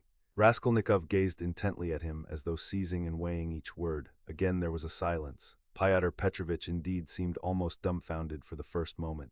If you mean that for me, he began, stammering. But what's the matter with you? Are you out of your mind? I'm in my mind, but you are a scoundrel. Ah, how vile! I have heard everything. I kept waiting on purpose to understand it, for I must own even now it is not quite logical. What you have done it all for I can't understand. Why, what have I done then? Give over talking in your nonsensical riddles. Or maybe you are drunk. You may be a drunkard, perhaps, vile man, but I am not. I never touch vodka, for it's against my convictions. Would you believe it, he himself, with his own hands, gave Sofya Semyonovna that 100-ruble note. I saw it. I was a witness, I'll take my oath. He did it, he, repeated Lebeziatnikov, addressing all. Are you crazy, milksop? Squealed Luzhin. She is herself before you, she herself here declared just now before everyone that I gave her only 10 rubles. How could I have given it to her? I saw it, Lebeziatnikov repeated, and though it is against my principles, I am ready this very minute to take any oath you like before the court, for I saw how you slipped it in her pocket. Only like a fool I thought you did it out of kindness. When you were saying goodbye to her at the door, while you held her hand in one hand, with the other, the left, you slipped the note into her pocket. I saw it, Luzhin turned pale. What lies? He cried impudently. Why, how could you, standing by the window, see the note? You fancied it with your short-sighted eyes. You are raving. No, I didn't fancy it. And though I was standing some way off, I saw it all. And though it certainly would be hard to distinguish a note from the window, that's true, I knew for certain that it was a 100-ruble note, because when you were going to give Sofya Semyonovna 10 rubles, you took up from the table a 100-ruble note. I saw it because I was standing near then, and an idea struck me at once, so that I did not forget you had it in your hand. You folded it and kept it in your hand all the time. I didn't think of it again until, when you were getting up, you changed it from your right hand to your left and nearly dropped it. I noticed it because the same idea struck me again, that you meant to do her a kindness without my seeing. You can fancy how I watched you, and I saw how you succeeded in slipping it into her pocket. I saw it, I'll take my oath. Lebeziatnikov was almost breathless. Exclamations arose on all hands, chiefly expressive of wonder, but some were menacing in tone. They all crowded round Pyotr Petrovitch. Katerina Ivanovna flew to Lebeziatnikov. I was mistaken in you. Protect her. You are the only one to take her part. She is an orphan. God has sent you. Katerina Ivanovna, hardly knowing what she was doing, sank on her knees before him. A pack of nonsense, yelled Luzhin, roused to fury. It's all nonsense you've been talking. An idea struck you, you didn't think, you noticed what does it amount to. So I gave it to her on the sly on purpose. What for? With what object? What have I to do with this? What for? That's what I can't understand, but that what I am telling you is the fact, that's certain. So far from my being mistaken, you infamous criminal man, I remember how, on account of it, a question occurred to me at once, just when I was thanking you and pressing your hand. What made you put it secretly in her pocket? Why you did it secretly, I mean. Could it be simply to conceal it from me, knowing that my convictions are opposed to yours and that I do not approve of private benevolence, which affects no radical cure? Well, I decided that you really were ashamed of giving such a large sum before me. Perhaps, too, I thought, he wants to give her a surprise when she finds a whole 100-ruble note in her pocket. For I know some benevolent people are very fond of decking out their charitable actions in that way. Then the idea struck me, too, that you wanted to test her, to see whether, when she found it, she would come to thank you. Then, too, that you wanted to avoid thanks and that, as the saying is, your right hand should not know. Something of that sort, in fact. I thought of so many possibilities that I put off considering it, but still thought it indelicate to show you that I knew your secret. But another idea struck me again, that Sofya Semyonovna might easily lose the money before she noticed it. That was why I decided to come in here to call her out of the room and to tell her that you put 100 rubles in her pocket. But on my way I went first to Madame Kobylatnikov's to take them the general treatise on the positive method, and especially to recommend Pydrat's article and also Wagner's. Then I come on here, and what a state of things I find. Now could I have all these ideas and reflections if I had not seen you put the 100-ruble note in her pocket?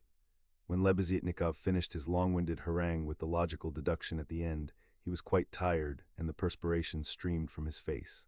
He could not, alas, even express himself correctly in Russian, though he knew no other language, so that he was quite exhausted, almost emaciated after this heroic exploit, but his speech produced a powerful effect. He had spoken with such vehemence, with such conviction that everyone obviously believed him. Pyotr Petrovitch felt that things were going badly with him. What is it to do with me if silly ideas did occur to you? He shouted. That's no evidence. You may have dreamt it, that's all, and I tell you, you are lying, sir. You are lying and slandering from some spite against me, simply from pique, because I did not agree with your free-thinking, godless, social propositions. But this retort did not benefit Pyotr Petrovitch. Murmurs of disapproval were heard on all sides. Ah, that's your line now, is it? Cried Lebeziatnikov. That's nonsense. Call the police and I'll take my oath. There's only one thing I can't understand. What made him risk such a contemptible action? Oh, pitiful, despicable man. I can explain why he risked such an action, and if necessary I too will swear to it, Raskolnikov said at last in a firm voice, and he stepped forward. He appeared to be firm and composed. Everyone felt clearly, from the very look of him, that he really knew about it and that the mystery would be solved. Now I can explain it all to myself, said Raskolnikov, addressing Lebeziatnikov. From the very beginning of the business, I suspected that there was some scoundrelly intrigue at the bottom of it. I began to suspect it from some special circumstances known to me only, which I will explain at once to everyone. They account for everything. Your valuable evidence has finally made everything clear to me. I beg all to listen.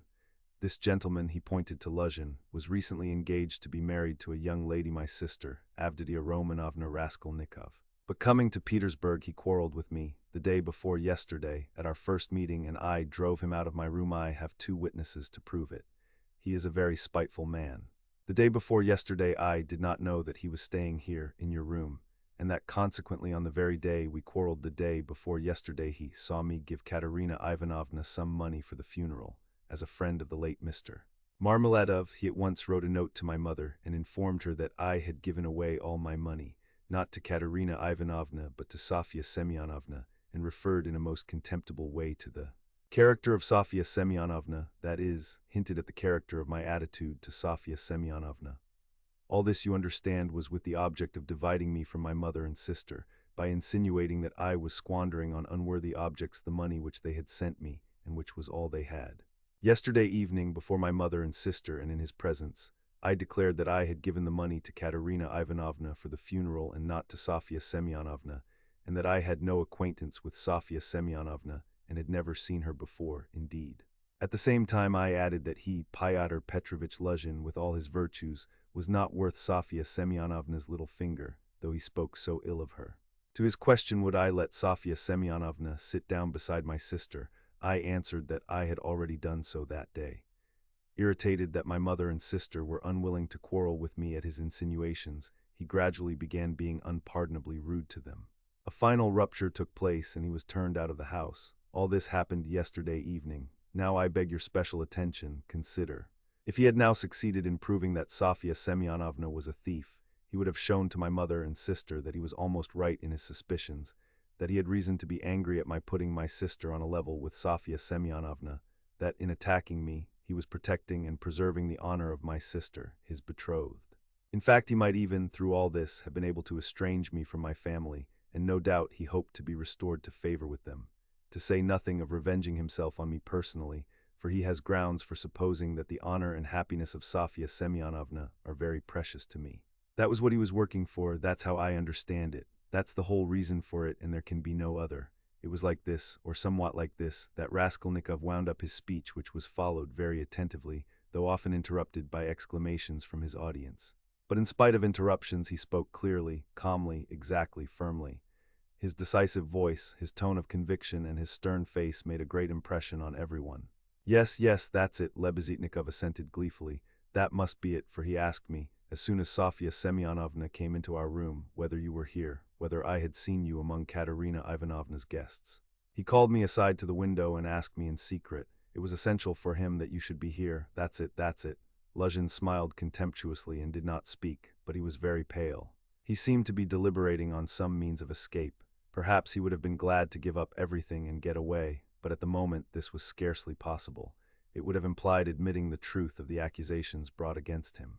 Moreover, the company, which had already been excited by drink, was now too much stirred to allow it. The commissariat clerk, though indeed he had not grasped the whole position, was shouting louder than anyone and was making some suggestions very unpleasant to Luzhin. But not all those present were drunk. Lodgers came in from all the rooms. The 3 Poles were tremendously excited and were continually shouting at him, "The pan is a lajdak," and muttering threats in Polish. Sonia had been listening with strained attention, though she too seemed unable to grasp it all. She seemed as though she had just returned to consciousness. She did not take her eyes off Raskolnikov, feeling that all her safety lay in him. Katerina Ivanovna breathed hard and painfully and seemed fearfully exhausted.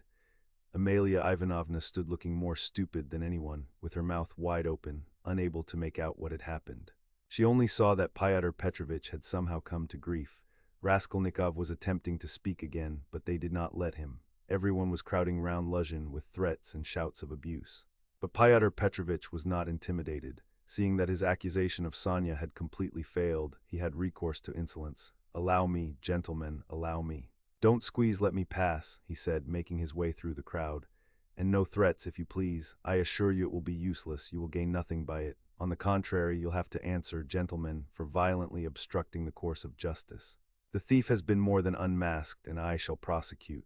Our judges are not so blind and not so drunk, and will not believe the testimony of two notorious infidels, agitators, and atheists, who accuse me from motives of personal revenge which they are foolish enough to admit. Yes, allow me to pass. Don't let me find a trace of you in my room. Kindly leave at once, and everything is at an end between us. When I think of the trouble I've been taking, the way I've been expounding. All this fortnight, I told you myself today that I was going when you tried to keep me. Now I will simply add that you are a fool. I advise you to see a doctor for your brains and your short sight. Let me pass, gentlemen. He forced his way through, but the commissariat clerk was unwilling to let him off so easily. He picked up a glass from the table, brandished it in the air, and flung it at Pyotr Petrovitch. But the glass flew straight at Amalia Ivanovna. She screamed, and the clerk, overbalancing, fell heavily under the table. Pyotr Petrovitch made his way to his room and half an hour later had left the house. Sonia, timid by nature, had felt before that day that she could be ill-treated more easily than anyone, and that she could be wronged with impunity. Yet till that moment she had fancied that she might escape misfortune by care, gentleness, and submissiveness before everyone. Her disappointment was too great. She could, of course, bear with patience and almost without murmur anything, even this. But for the first minute she felt it too bitter. In spite of her triumph and her justification when her first terror and stupefaction had passed, and she could understand it all clearly, the feeling of her helplessness and of the wrong done to her made her heart throb with anguish, and she was overcome with hysterical weeping. At last, unable to bear any more, she rushed out of the room and ran home, almost immediately after Luzhin's departure. When amidst loud laughter the glass flew at Amalia Ivanovna, it was more than the landlady could endure. With a shriek she rushed like a fury at Katerina Ivanovna, considering her to blame for everything. "Out of my lodgings, at once, quick march." And with these words she began snatching up everything she could lay her hands on that belonged to Katerina Ivanovna and throwing it on the floor. Katerina Ivanovna, pale, almost fainting and gasping for breath, jumped up from the bed where she had sunk in exhaustion and darted at Amalia Ivanovna. But the battle was too unequal. The landlady waved her away like a feather. "What, as though that godless calumny was not enough, this vile creature attacks me? What, on the day of my husband's funeral I am turned out of my lodging? After eating my bread and salt she turns me into the street with my orphans. Where am I to go?" wailed the poor woman, sobbing and gasping. "Good God," she cried with flashing eyes, "is there no justice upon earth? Whom should you protect if not us orphans? We shall see. There is law and justice on earth, there is. I will find it. Wait a bit, godless creature. Polenka, stay with the children, I'll come back. Wait for me if you have to wait in the street. We will see whether there is justice on earth." And throwing over her head that green shawl which Marmeladov had mentioned to Raskolnikov, Katerina Ivanovna squeezed her way through the disorderly and drunken crowd of lodgers who still filled the room, and wailing and tearful, she ran into the street with a vague intention of going at once somewhere to find justice. Polenka, with the two little ones in her arms, crouched, terrified, on the trunk in the corner of the room, where she waited trembling for her mother to come back. Amalia Ivanovna raged about the room, shrieking, lamenting, and throwing everything she came across on the floor. The lodgers talked incoherently. Some commented to the best of their ability on what had happened, others quarreled and swore at one another, while others struck up a song. "Now it's time for me to go," thought Raskolnikov. "Well, Sofya Semyonovna, we shall see what you'll say now," and he set off in the direction of Sonia's lodgings. Chapter IV. Raskolnikov had been a vigorous and active champion of Sonia against Luzhin, although he had such a load of horror and anguish in his own heart. But having gone through so much in the morning, he found a sort of relief in a change of sensations, apart from the strong personal feeling which impelled him to defend Sonia. He was agitated too, especially at some moments, by the thought of his approaching interview with Sonia. He had to tell her who had killed Lizaveta. He knew the terrible suffering it would be to him, and as it were, brushed away the thought of it. So when he cried as he left Katerina Ivanovna's, "Well, Sofya Semyonovna, we shall see what you'll say now," he was still superficially excited, still vigorous and defiant from his triumph over Luzhin. But strange to say, by the time he reached Sonia's lodging, he felt a sudden impotence and fear. He stood still in hesitation at the door, asking himself the strange question. Must he tell her who killed Lizaveta? It was a strange question because he felt at the very time not only that he could not help telling her, but also that he could not put off the telling. He did not yet know why it must be so, he only felt it, and the agonizing sense of his impotence before the inevitable almost crushed him. To cut short his hesitation and suffering, he quickly opened the door and looked at Sonia from the doorway. She was sitting with her elbows on the table and her face in her hands, but seeing Raskolnikov she got up at once and came to meet him as though she were expecting him. What would have become of me but for you? She said quickly, meeting him in the middle of the room. Evidently she was in haste to say this to him. It was what she had been waiting for. Raskolnikov went to the table and sat down on the chair from which she had only just risen. She stood facing him, 2 steps away, just as she had done the day before. "Well, Sonia," he said, and felt that his voice was trembling, "it was all due to your social position and the habits associated with it. Did you understand that just now?" Her face showed her distress. "Only don't talk to me as you did yesterday," she interrupted him. "Please don't begin it. There is misery enough without that." She made haste to smile, afraid that he might not like the reproach. "I was silly to come away from there. What is happening there now? I wanted to go back directly, but I kept thinking that you would come." He told her that Amalia Ivanovna was turning them out of their lodging and that Katerina Ivanovna had run off somewhere to seek justice. "My God," cried Sonia, "let's go at once," and she snatched up her cape. "It's everlastingly the same thing," said Raskolnikov irritably. "You've no thought except for them. Stay a little with me." "But Katerina Ivanovna—" "You won't lose Katerina Ivanovna, you may be sure. She'll come to you herself since she has run out," he added peevishly. "If she doesn't find you here, you'll be blamed for it." Sonia sat down in painful suspense. Raskolnikov was silent, gazing at the floor and deliberating. "This time Luzhin did not want to prosecute you," he began, not looking at Sonia, "but if he had wanted to, if it had suited his plans, he would have sent you to prison if it had not been for Lebeziatnikov and me." "Ah, yes," she assented in a faint voice. "Yes," she repeated, preoccupied and distressed, "but I might easily not have been there, and it was quite an accident Lebeziatnikov's turning up." Sonia was silent. "And if you'd gone to prison, what then? Do you remember what I said yesterday?" Again she did not answer. He waited. "I thought you would cry out again, 'Don't speak of it, leave off.'" Raskolnikov gave a laugh, but rather a forced one. "What silence again?" he asked a minute later. "We must talk about something, you know. It would be interesting for me to know how you would decide a certain problem, as Lebeziatnikov would say." He was beginning to lose the thread. "No, really, I am serious. Imagine, Sonia, that you had known all Luzhin's intentions beforehand. Known, that is, for a fact, that they would be the ruin of Katerina Ivanovna and the children and yourself thrown, and since you don't count yourself for anything, Polenka too. For she'll go the same way. Well, if suddenly it all depended on your decision whether he or they should go on living, that is, whether Luzhin should go on living and doing wicked things, or Katerina Ivanovna should die. How would you decide which of them was to die, I ask you?" Sonia looked uneasily at him. There was something peculiar in this hesitating question, which seemed approaching something in a roundabout way. "I felt that you were going to ask some question like that," she said, looking inquisitively at him. "I dare say you did, but how is it to be answered? Why do you ask about what could not happen?" said Sonia reluctantly. "Then it would be better for Luzhin to go on living and doing wicked things. You haven't dared to decide even that. But I can't know the divine providence. And why do you ask what can't be answered? What's the use of such foolish questions? How could it happen that it should depend on my decision who has made me a judge to decide who is to live and who is not to live? Oh, if the divine providence is to be mixed up in it, there is no doing anything," Raskolnikov grumbled morosely. "You'd better say straight out what you want," Sonia cried in distress. "You are leading up to something again. Can you have come simply to torture me?" She could not control herself and began crying bitterly. He looked at her in gloomy misery. 5 minutes passed. "Of course you're right, Sonia," he said softly at last. He was suddenly changed. His tone of assumed arrogance and helpless defiance was gone. Even his voice was suddenly weak. "I told you yesterday that I was not coming to ask forgiveness, and almost the first thing I've said is to ask forgiveness. I said that about Luzhin and Providence for my own sake.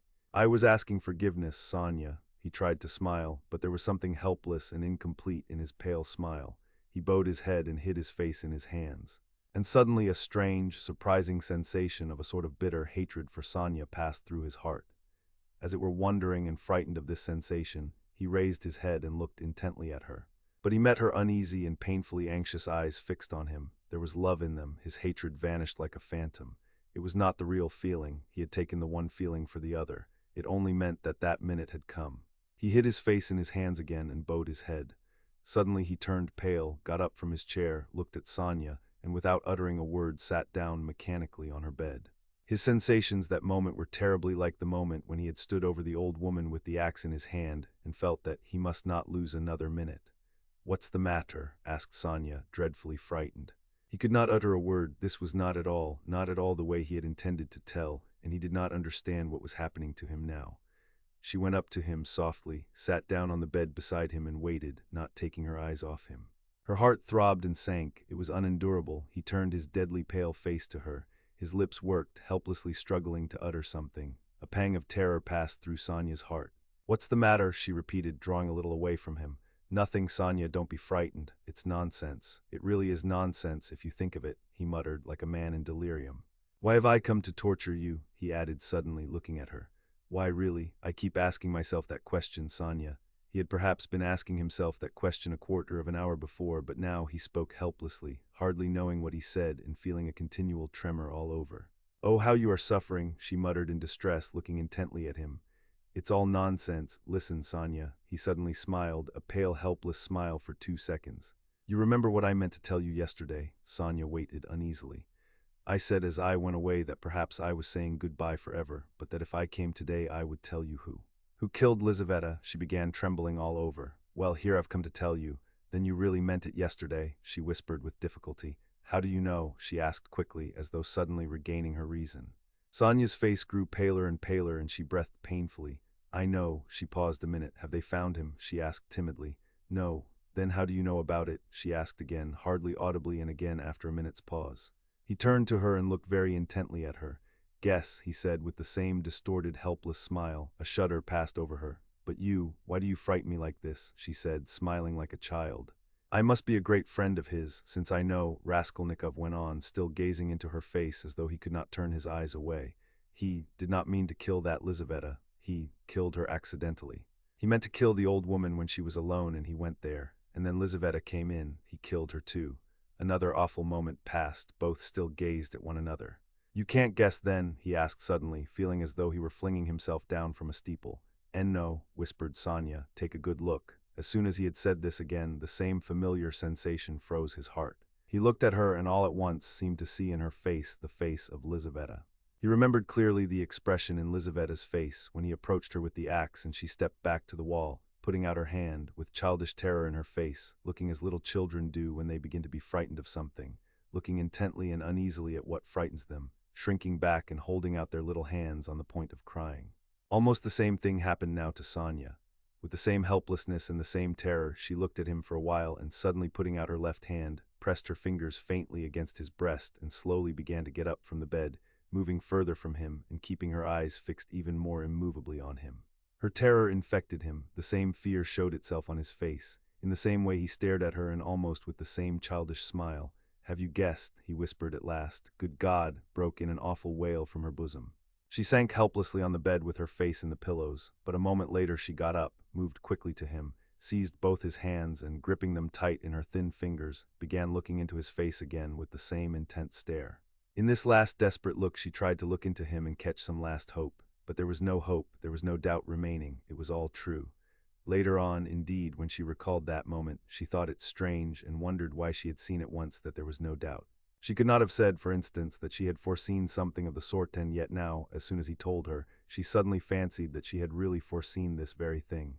"Stop, Sonia, enough. Don't torture me," he begged her miserably. It was not at all like this he had thought of telling her, but this is how it happened.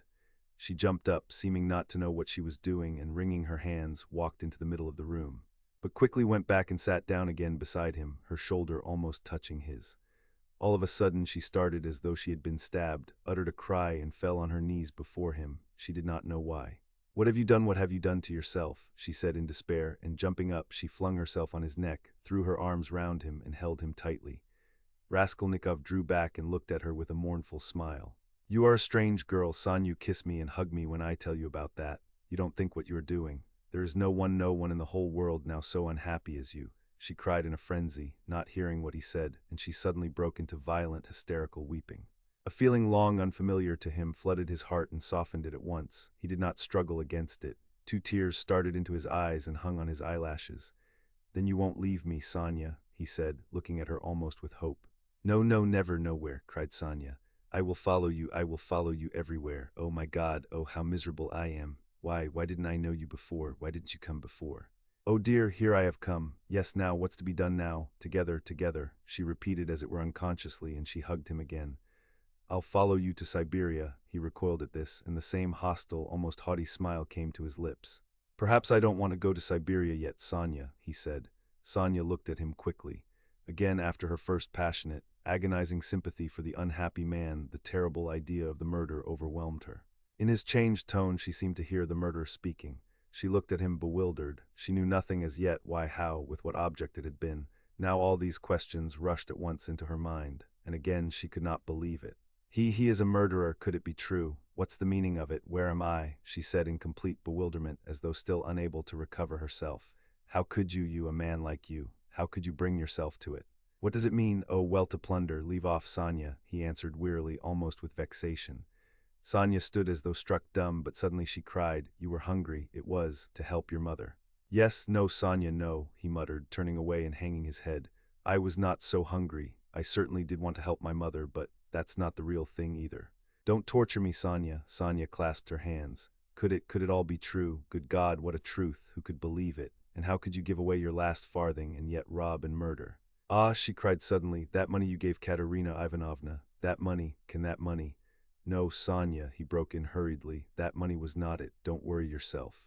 That money my mother sent me, and it came when I was ill, the day I gave it to you. Razumihin saw it, he received it for me. That money was mine, my own. Sonia listened to him in bewilderment and did her utmost to comprehend. And that money, I don't even know really whether there was any money, he added softly, as though reflecting. I took a purse off her neck made of chamois leather, a purse stuffed full of something, but I didn't look in it. I suppose I hadn't time, and the things, chains and trinkets, I buried under a stone with the purse next morning in a yard off the V Prospect. They are all there now. Sonia strained every nerve to listen. Then why?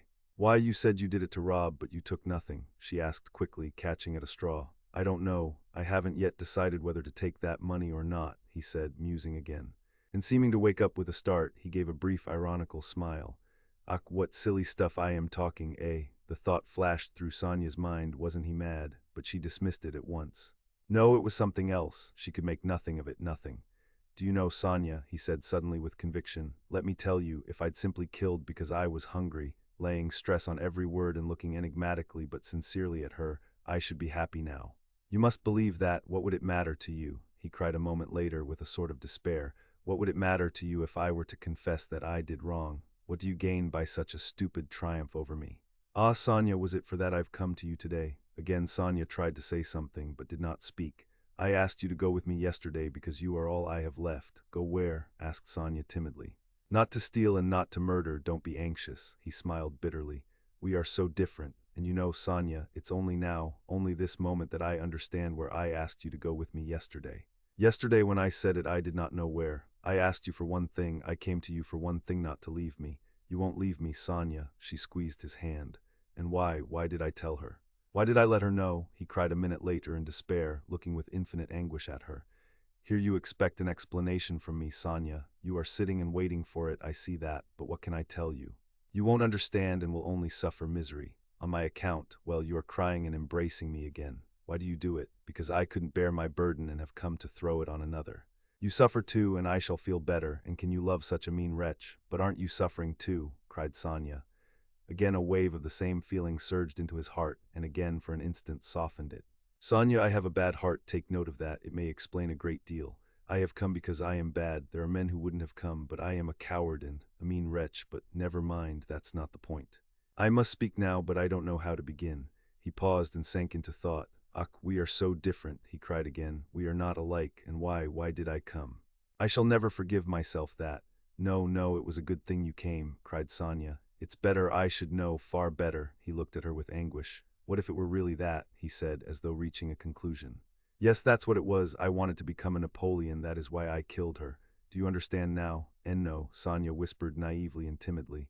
Only speak, I shall understand in myself, she kept begging him. You'll understand, very well, we shall see. He paused and was for some time lost in meditation. It was like this. I asked myself one day this question: what if Napoleon, for instance, had happened to be in my place, and if he had not had Toulon nor Egypt nor the passage of Mont Blanc to begin his career with, but instead of all those picturesque and monumental things, there had simply been some ridiculous old hag, a pawnbroker, who had to be murdered too to get money from her trunk for his career, you understand. Well, would he have brought himself to that if there had been no other means? Wouldn't he have felt a pang at its being so far from monumental and sinful too? Well, I must tell you that I worried myself fearfully over that question, so that I was awfully ashamed when I guessed at last, all of a sudden, somehow, that it would not have given him the least pang, that it would not even have struck him that it was not monumental. That he would not have seen that there was anything in it to pause over, and that, if he had had no other way, he would have strangled her in a minute without thinking about it. Well, I too left off thinking about it. Murdered her following his example, and that's exactly how it was. Do you think it funny? Yes, Sonia, the funniest thing of all is that perhaps that's just how it was. Sonia did not think it at all funny. You had better tell me straight out, without examples, she begged, still more timidly and scarcely audibly. He turned to her, looked sadly at her, and took her hands. You are right again, Sonia. Of course that's all nonsense, it's almost all talk. You see, you know of course that my mother has scarcely anything. My sister happened to have a good education and was condemned to drudge as a governess. All their hopes were centered on me. I was a student, but I couldn't keep myself at the university, and was forced for a time to leave it. Even if I had lingered on like that, in 10 or 12 years I might, with luck, hope to be some sort of teacher or clerk with a salary of 1,000 rubles. He repeated it as though it were a lesson, and by that time my mother would be worn out with grief and anxiety, and I could not succeed in keeping her in comfort, while my sister... Well, my sister might well have fared worse, and it's a hard thing to pass everything by all one's life, to turn one's back upon everything, to forget one's mother and decorously accept the insults inflicted on one's sister. Why should one? When one has buried them, to burden oneself with others' wife and children, and to leave them again without a farthing. So I resolved to gain possession of the old woman's money, and to use it for my first years without worrying my mother, to keep myself at the university, and for a little while after leaving Atan to do this all on a broad, thorough scale, so as to build up a completely new career and enter upon a new life of independence. Well, that's all. Well, of course, in killing the old woman I did wrong. Well, that's enough. He struggled to the end of his speech in exhaustion and let his head sink. Oh, that's not it, Sonia cried in distress. How could one? No, that's not right, not right. You see yourself that it's not right, but I've spoken truly, it's the truth. As though that could be the truth, good God, I've only killed a louse, Sonia, a useless, loathsome, harmful creature. A human being, a louse. I too know it wasn't a louse, he answered, looking strangely at her. But I am talking nonsense, Sonia, he added. I've been talking nonsense a long time. That's not it, you are right there. There were quite other causes for it. I haven't talked to anyone for so long, Sonia. My head aches dreadfully now. His eyes shone with feverish brilliance. He was almost delirious, an uneasy smile strayed on his lips. His terrible exhaustion could be seen through his excitement. Sonia saw how he was suffering. She too was growing dizzy, and he talked so strangely, it seemed somehow comprehensible, but how, good God, and she wrung her hands in despair. No, Sonia, that's not it, he began again suddenly, raising his head, as though a new and sudden train of thought had struck, and as it were roused him. That's not it. Better imagine, yes, it's certainly better imagine that I am vain, envious, malicious, base, vindictive, and, well, perhaps with a tendency to insanity. Let's have it all out at once. They've talked of madness already, I noticed.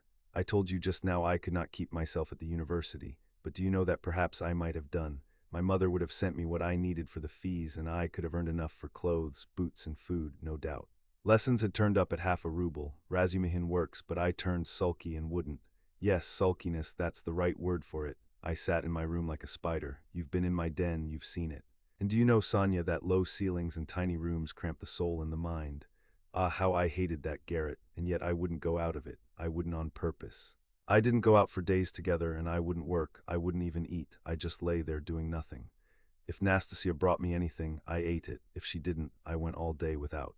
I wouldn't ask on purpose from sulkiness. At night I had no light. I lay in the dark, and I wouldn't earn money for candles. I ought to have studied, but I sold my books. And the dust lies an inch thick on the notebooks on my table. I preferred lying still and thinking, and I kept thinking. And I had dreams all the time, strange dreams of all sorts, no need to describe. Only then I began to fancy that. No, that's not it. Again, I am telling you wrong. You see, I kept asking myself then, why am I so stupid that if others are stupid and I know they are, yet I won't be wiser? Then I saw, Sonia, that if one waits for everyone to get wiser it will take too long. Afterwards I understood that that would never come to pass, that men won't change and that nobody can alter it, and that it's not worth wasting effort over it. Yes, that's so, that's the law of their nature, Sonia, that's so, and I know now, Sonia, that whoever is strong in mind and spirit will have power over them. Anyone who is greatly daring is right in their eyes. He who despises most things will be a lawgiver among them, and he who dares most of all will be most in the right. So it has been till now, and so it will always be. A man must be blind not to see it. Though Raskolnikov looked at Sonia as he said this, he no longer cared whether she understood or not. The fever had complete hold of him. He was in a sort of gloomy ecstasy. He certainly had been too long without talking to anyone. Sonya felt that his gloomy creed had become his faith and code. I divine then, Sonya, he went on eagerly, that power is only vouchsafed to the man who dares to stoop and pick it up. There is only one thing needful, one has only to dare. Then for the first time in my life an idea took shape in my mind which no one had ever thought of before me, no one. I saw clear as daylight how strange it is that not a single person living in this mad world has had the daring to go straight for it all and send it flying to the devil. I wanted to have the daring, and I killed her. I only wanted to have the daring, Sonya, that was the whole cause of it. Oh, hush, hush, cried Sonya, clasping her hands. You turned away from God, and God has smitten you, has given you over to the devil. Then, Sonya, when I used to lie there in the dark and all this became clear to me, was it a temptation of the devil, eh? Hush, don't laugh, blasphemer. You don't understand, you don't understand. Oh God, he won't understand. Hush, Sonya, I am not laughing. I know myself that it was the devil leading me. Hush, Sonya, hush, he repeated with gloomy insistence. I know it all, I have thought it all over and whispered it all over to myself, lying there in the dark. I've argued it all over with myself, every point of it, and I know it all. And how sick I was then of going over it all. I have kept wanting to forget it and make a new beginning, Sonya, and leave off thinking. And you don't suppose that I went into it headlong like a fool. I went into it like a wise man, and that was just my destruction. And you mustn't suppose that I didn't know, for instance, that if I began to question myself whether I had the right to gain power, I certainly hadn't the right, or that if I asked myself whether a human being is a louse, it proved that it wasn't so for me, though it might be for a man who would go straight to his goal without asking questions. If I worried myself all those days, wondering whether Napoleon would have done it or not, I felt clearly, of course, that I wasn't Napoleon. I had to endure all the agony of that battle of ideas, Sonya, and I longed to throw it off. I wanted to murder without casuistry, to murder for my own sake, for myself alone. I didn't want to lie about it even to myself. It wasn't to help my mother I did the murder, that's nonsense. I didn't do the murder to gain wealth and power and to become a benefactor of mankind. Nonsense, I simply did it. I did the murder for myself alone, and whether I became a benefactor to others, or spent my life like a spider catching men in my web and sucking the life out of men, I couldn't have cared at that moment. And it was not the money I wanted, Sonya, when I did it. It was not so much the money I wanted, but something else. I know it all now. Understand me. Perhaps I should never have committed a murder again. I wanted to find out something else. It was something else led me on. I wanted to find out then and quickly whether I was a louse like everybody else or a man, whether I can step over barriers or not, whether I dare stoop to pick up or not, whether I am a trembling creature or whether I have the right to kill. Have the right to kill, Sonya clasped her hands. Ach, Sonya, he cried irritably and seemed about to make some retort but was contemptuously silent. Don't interrupt me, Sonya. I want to prove one thing only, that the devil led me on then, and he has shown me since that I had not the right to take that path, because I am just such a louse as all the rest. He was mocking me, and here I've come to you now. Welcome your guest. If I were not a louse, should I have come to you? Listen, when I went then to the old woman's, I only went to try. You may be sure of that, and you murdered her. But how did I murder her? Is that how men do murders? Do men go to commit a murder as I went then? I will tell you some day how I went. Did I murder the old woman? I murdered myself, not her. I crushed myself once for all, forever. But it was the devil that killed that old woman, not I. Enough, Sonya, enough. Let me be. He cried in a sudden spasm of agony. Let me be. He leaned his elbows on his knees and squeezed his head in his hands as in a vice. What suffering! A wail of anguish broke from Sonya. Well, what am I to do now? He asked, suddenly raising his head and looking at her with a face hideously distorted by despair. What are you to do? She cried, jumping up, and her eyes that had been full of tears suddenly began to shine. Stand up. She seized him by the shoulder. He got up, looking at her almost bewildered. Go at once, this very minute. Stand at the crossroads, bow down, first kiss the earth which you have defiled, and then bow down to all the world and say to all men aloud, I am a murderer. Then God will send you life again. Will you go, will you go? She asked him, trembling all over, snatching his two hands, squeezing them tight in hers and gazing at him with eyes full of fire. He was amazed at her sudden ecstasy. You mean Siberia, Sonya? I must give myself up, he asked gloomily. Suffer and expiate your sin by it, that's what you must do. No, I am not going to them, Sonya, but how will you go on living? What will you live for? Cried Sonya. How is it possible now? Why, how can you talk to your mother? Oh, what will become of them now? But what am I saying? You have abandoned your mother and your sister already. He has abandoned them already. Oh God, she cried, why, he knows it all himself. How can he live by himself? What will become of you now? Don't be a child, Sonya, he said softly. What wrong have I done them? Why should I go to them? What should I say to them? That's only a phantom. They destroy men by millions themselves and look on it as a virtue. They are knaves and scoundrels, Sonia. I am not going to them. And what should I say to them? That I murdered her, but did not dare to take the money and hid it under a stone, he added with a bitter smile. Why, they would laugh at me and would call me a fool for not getting it, a coward and a fool. They wouldn't understand, and they don't deserve to understand. Why should I go to them? I won't. Don't be a child, Sonia. It will be too much for you to bear, too much, she repeated, holding out her hands in despairing supplication. Perhaps I've been unfair to myself, he observed gloomily, pondering. Perhaps after all I am a man and not a louse, and I've been in too great a hurry to condemn myself. I'll make another fight for it. A haughty smile appeared on his lips. What a burden to bear, and your whole life. I shall get used to it, he said grimly and thoughtfully. Listen, he began a minute later, stop crying, it's time to talk of the facts. I've come to tell you that the police are after me on my track. Ach, Sonia cried in terror. Well, why do you cry out? You want me to go to Siberia and now you're frightened, but let me tell you, I shall not give myself up. I shall make a struggle for it and they won't do anything to me. They've no real evidence. Yesterday I was in great danger and believed I was lost, but today things are going better. All the facts they know can be explained two ways. That's to say, I can turn their accusations to my credit, do you understand? And I shall, for I've learnt my lesson, but they will certainly arrest me. If it had not been for something that happened, they would have done so today for certain. Perhaps even now they will arrest me today, but that's no matter, Sonia. They'll let me out again, for there isn't any real proof against me, and there won't be, I give you my word for it, and they can't convict a man on what they have against me. Enough, I only tell you that you may know. I will try to manage somehow to put it to my mother and sister so that they won't be frightened.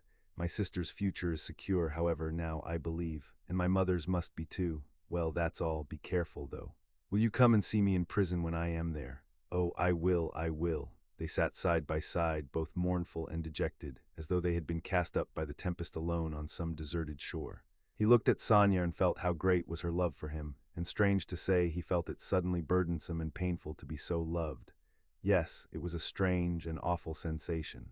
On his way to see Sonia, he had felt that all his hopes rested on her. He expected to be rid of at least part of his suffering, and now, when all her heart turned towards him, he suddenly felt that he was immeasurably unhappier than before. Sonia, he said, you'd better not come and see me when I am in prison. Sonia did not answer. She was crying. Several minutes passed. Have you a cross on you? She asked, as though suddenly thinking of it. He did not at first understand the question. No, of course not. Here, take this one of cypress wood. I have another, a copper one that belonged to Lizaveta. I changed with Lizaveta. She gave me her cross and I gave her my little icon. I will wear Lizaveta's now and give you this. Take it. It's mine, you know, she begged him. We will go to suffer together, and together we will bear our cross. Give it me, said Raskolnikov. He did not want to hurt her feelings, but immediately he drew back the hand he held out for the cross. Not now, Sonia, better later, he added to comfort her. Yes, better, she repeated with conviction. When you go to meet your suffering, then put it on. You will come to me, I'll put it on you, we will pray and go together. At that moment someone knocked 3 times at the door. Sofya Semyonovna, may I come in? They heard in a very familiar and polite voice. Sonia rushed to the door in a fright. The flaxen head of Mr. Lebeziatnikov appeared at the door. Chapter V. Lebeziatnikov looked perturbed. I've come to you, Sofya Semyonovna, he began. Excuse me. I thought I should find you, he said, addressing Raskolnikov suddenly. That is, I didn't mean anything of that sort, but I just thought, Katerina Ivanovna has gone out of her mind, he blurted out suddenly, turning from Raskolnikov to Sonia. Sonia screamed, at least it seems so, but we don't know what to do, you see. She came back, she seems to have been turned out somewhere, perhaps beaten, so it seems at least. She had run to your father's former chief, she didn't find him at home, he was dining at some other general's. Only fancy, she rushed off there to the other generals, and imagine, she was so persistent that she managed to get the chief to see her, had him fetched out from dinner, it seems. You can imagine what happened. She was turned out, of course, but according to her own story, she abused him and threw something at him. One may well believe it. How it is she wasn't taken up, I can't understand. Now she's telling everyone, including Amelia Ivanovna, but it's difficult to understand her. She's screaming and flinging herself about. Oh yes, she shouts that since everyone has abandoned her, she will take the children and go into the street with a barrel organ, and the children will sing and dance, and she too, and collect money, and will go every day under the general's window. To let everyone see well-born children whose father was an official, begging in the street. She keeps beating the children and they are all crying. She is teaching Lida to sing My Village, the boy to dance, Polenka the same. She is tearing up all the clothes and making them little caps like actors. She means to carry a tin basin and make it tinkle instead of music. She won't listen to anything. Imagine the state of things. It's beyond anything, Lebeziatnikov would have gone on, but Sonya, who had heard him almost breathless, snatched up her cloak and hat and ran out of the room, putting on her things as she went. Raskolnikov followed her and Lebeziatnikov came after him. "She has certainly gone mad," he said to Raskolnikov as they went out into the street. "I didn't want to frighten Sofya Semyonovna, so I said it seemed like it, but there isn't a doubt of it. They say that in consumption the tubercles sometimes occur in the brain. It's a pity I know nothing of medicine. I did try to persuade her, but she wouldn't listen. Did you talk to her about the tubercles? Not precisely of the tubercles. Besides, she wouldn't have understood, but what I say is that if you convince a person logically that he has nothing to cry about, he'll stop crying. That's clear. Is it your conviction that he won't? Life would be too easy if it were so," answered Raskolnikov. Excuse me. Of course it would be rather difficult for Katerina Ivanovna to understand, but do you know that in Paris they have been conducting serious experiments as to the possibility of curing the insane, simply by logical argument? One professor there, a scientific man of standing, lately dead, believed in the possibility of such treatment. His idea was that there's nothing really wrong with the physical organism of the insane, and that insanity is, so to say, a logical mistake, an error of judgment, an incorrect view of things. He gradually showed the madman his error, and would you believe it, they say he was successful. But as he made use of douches too, how far success was due to that treatment remains uncertain. So it seems, at least. Raskolnikov had long ceased to listen. Reaching the house where he lived, he nodded to Lebeziatnikov and went in at the gate. Lebeziatnikov woke up with a start, looked about him, and hurried on. Raskolnikov went into his little room and stood still in the middle of it. Why had he come back here? He looked at the yellow and tattered paper, at the dust at his sofa. From the yard came a loud, continuous knocking. Someone seemed to be hammering. He went to the window, rose on tiptoe, and looked out into the yard for a long time with an air of absorbed attention. But the yard was empty, and he could not see who was hammering. In the house on the left he saw some open windows. On the windowsills were pots of sickly-looking geraniums. Linen was hung out of the windows. He knew it all by heart. He turned away and sat down on the sofa. Never had he felt himself so fearfully alone. Yes, he felt once more that he would perhaps come to hate Sonya, now that he had made her more miserable. Why had he gone to her to beg for her tears? What need had he to poison her life? Oh, the meanness of it. "I will remain alone," he said resolutely, "and she shall not come to the prison." 5 minutes later he raised his head with a strange smile. That was a strange thought. Perhaps it really would be better in Siberia, he thought suddenly. He could not have said how long he sat there with vague thoughts surging through his mind. All at once the door opened and Dounia came in. At first she stood still and looked at him from the doorway, just as he had done at Sonya. Then she came in and sat down in the same place as yesterday, on the chair facing him. He looked silently and almost vacantly at her. "Don't be angry, brother, I've only come for 1 minute," said Dounia. Her face looked thoughtful but not stern. Her eyes were bright and soft. He saw that she too had come to him with love. "Brother, now I know all. Dmitri Prokofitch has explained and told me everything. They are worrying and persecuting you through a stupid and contemptible suspicion. Dmitri Prokofitch told me that there is no danger, and that you are wrong in looking upon it with such horror. I don't think so, and I fully understand how indignant you must be, and that indignation may have a permanent effect on you. That's what I am afraid of. As for your cutting yourself off from us, I don't judge you, I don't venture to judge you, and forgive me for having blamed you for it. I feel that I too, if I had so great a trouble, should keep away from everyone. I shall tell mother nothing of this, but I shall talk about you continually, and shall tell her from you that you will come very soon. Don't worry about her, I will set her mind at rest, but don't you try her too much, come once at least. Remember that she is your mother. And now I have come simply to say," Dounia began to get up, "that if you should need me or should need all my life or anything, call me and I'll come. Goodbye." She turned abruptly and went towards the door. "Dounia," Raskolnikov stopped her and went towards her.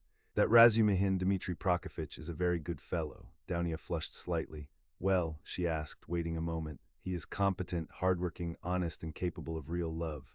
"Goodbye, Dounia." Dounia flushed crimson, then suddenly she took alarm.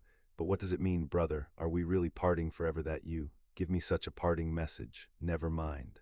"Goodbye." He turned away and walked to the window. She stood a moment, looked at him uneasily, and went out troubled. No, he was not cold to her.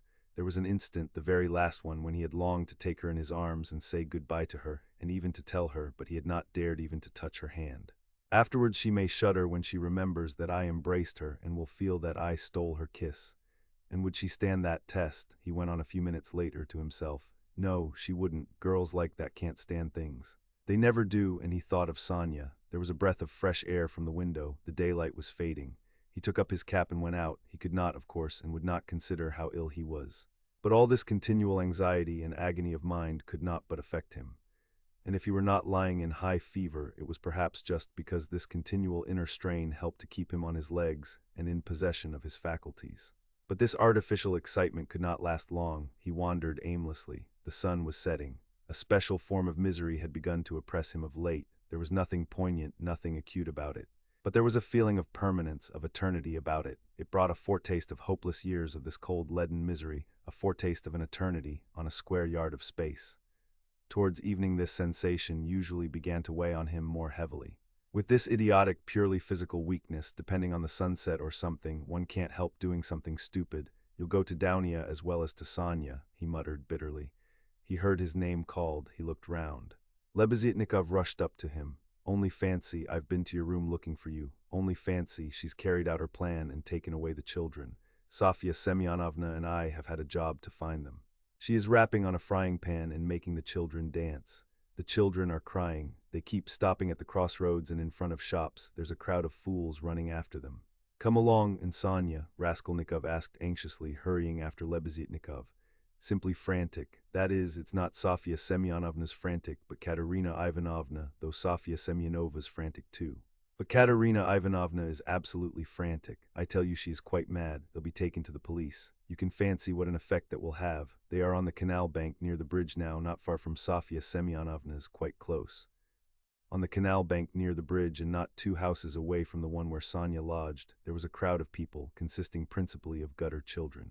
The hoarse, broken voice of Katerina Ivanovna could be heard from the bridge, and it certainly was a strange spectacle likely to attract a street crowd. Katerina Ivanovna, in her old dress with the green shawl, wearing a torn straw hat, crushed in a hideous way on one side, was really frantic. She was exhausted and breathless. Her wasted, consumptive face looked more suffering than ever, and indeed out of doors in the sunshine, a consumptive always looks worse than at home. But her excitement did not flag, and every moment her irritation grew more intense. She rushed at the children, shouted at them, coaxed them, told them before the crowd how to dance and what to sing, began explaining to them why it was necessary, and driven to desperation by their not understanding, beat them. Then she would make a rush at the crowd. If she noticed any decently dressed person stopping to look, she immediately appealed to him to see what these children, from a genteel, one may say aristocratic, house had been brought to. If she heard laughter or jeering in the crowd, she would rush at once at the scoffers and begin squabbling with them. Some people laughed, others shook their heads, but everyone felt curious at the sight of the madwoman with the frightened children. The frying pan of which Lebeziatnikov had spoken was not there, at least Raskolnikov did not see it. But instead of rapping on the pan, Katerina Ivanovna began clapping her wasted hands when she made Lida and Kolya dance and Polenka sing. She too joined in the singing, but broke down at the second note with a fearful cough, which made her curse in despair and even shed tears. What made her most furious was the weeping and terror of Kolya and Lida. Some effort had been made to dress the children up as street singers are dressed. The boy had on a turban made of something red and white to look like a Turk. There had been no costume for Lida. She simply had a red knitted cap, or rather a night cap that had belonged to Marmeladov, decorated with a broken piece of white ostrich feather, which had been Katerina Ivanovna's grandmother's and had been preserved as a family possession. Polenka was in her everyday dress. She looked in timid perplexity at her mother and kept at her side, hiding her tears. She dimly realized her mother's condition and looked uneasily about her. She was terribly frightened of the street and the crowd. Sonia followed Katerina Ivanovna, weeping and beseeching her to return home, but Katerina Ivanovna was not to be persuaded. "Leave off, Sonia, leave off," she shouted, speaking fast, panting and coughing. "You don't know what you ask, you're like a child. I've told you before that I am not coming back to that drunken German. Let all Petersburg see the children begging in the streets, though their father was an honorable man who served all his life in truth and fidelity, and one may say died in the service."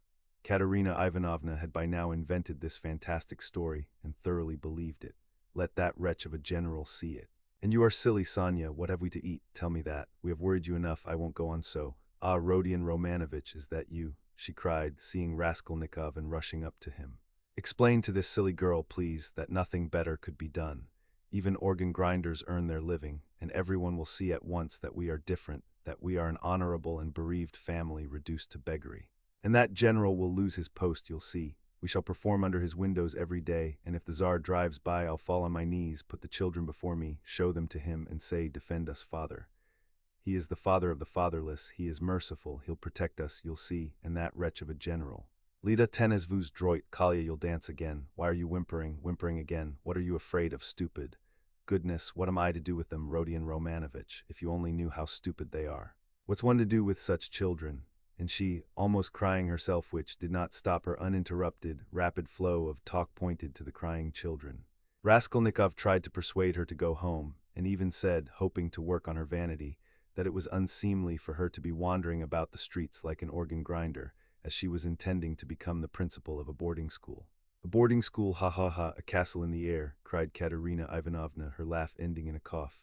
"No, Rodion Romanovich, that dream is over, all have forsaken us, and that general. You know Rodion Romanovich, I threw an ink pot at him, it happened to be standing in the waiting room by the paper where you sign your name. I wrote my name, threw it at him, and ran away. Oh, the scoundrels, the scoundrels. But enough of them, now I'll provide for the children myself. I won't bow down to anybody. She has had to bear enough for us." She pointed to Sonia. "Polenka, how much have you got? Show me. What, only 2 farthings? Oh, the mean wretches, they give us nothing, only run after us, putting their tongues out. There, what is that blockhead laughing at?" She pointed to a man in the crowd.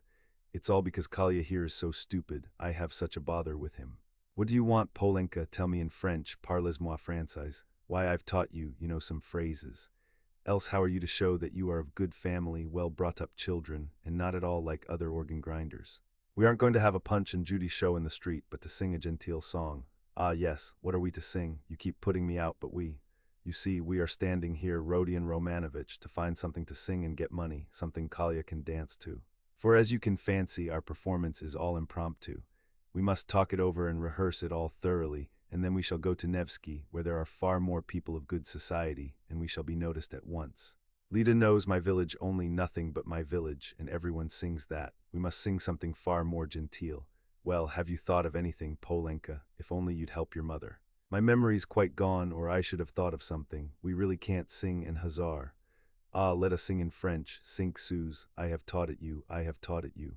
And as it is in French, people will see at once that you are children of good family, and that will be much more touching. You might sing Marlborough SN Vati en Guerre, for that's quite a child's song, and is sung as a lullaby in all the aristocratic houses. Marlborough SN Vati en Guerre ni sait quand reviendra," she began singing. "But no, better sing 5 sous. Now, Kalia, your hands on your hips, make haste, and you, Lida, keep turning the other way, and Polenka and I will sing and clap our hands. 5 sous, pour monter natter menage. Cough, cough, cough. Set your dress straight, Polenka, it slipped down on your shoulders," she observed, panting from coughing. "Now it's particularly necessary to behave nicely and genteelly, that all may see that you are well-born children. I said at the time that the bodice should be cut longer, and made of 2 widths. It was your fault, Sonia, with your advice to make it shorter, and now you see the child is quite deformed by it. Why, you're all crying again. What's the matter, stupids? Come, Kalia, begin. Make haste, make haste. Oh, what an unbearable child. 5 sous, 5 sous. A policeman again, what do you want?" A policeman was indeed forcing his way through the crowd. But at that moment a gentleman in civilian uniform and an overcoat, a solid-looking official of about 50, with a decoration on his neck, which delighted Katerina Ivanovna, and had its effect on the policeman, approached, and without a word handed her a green 3-ruble note.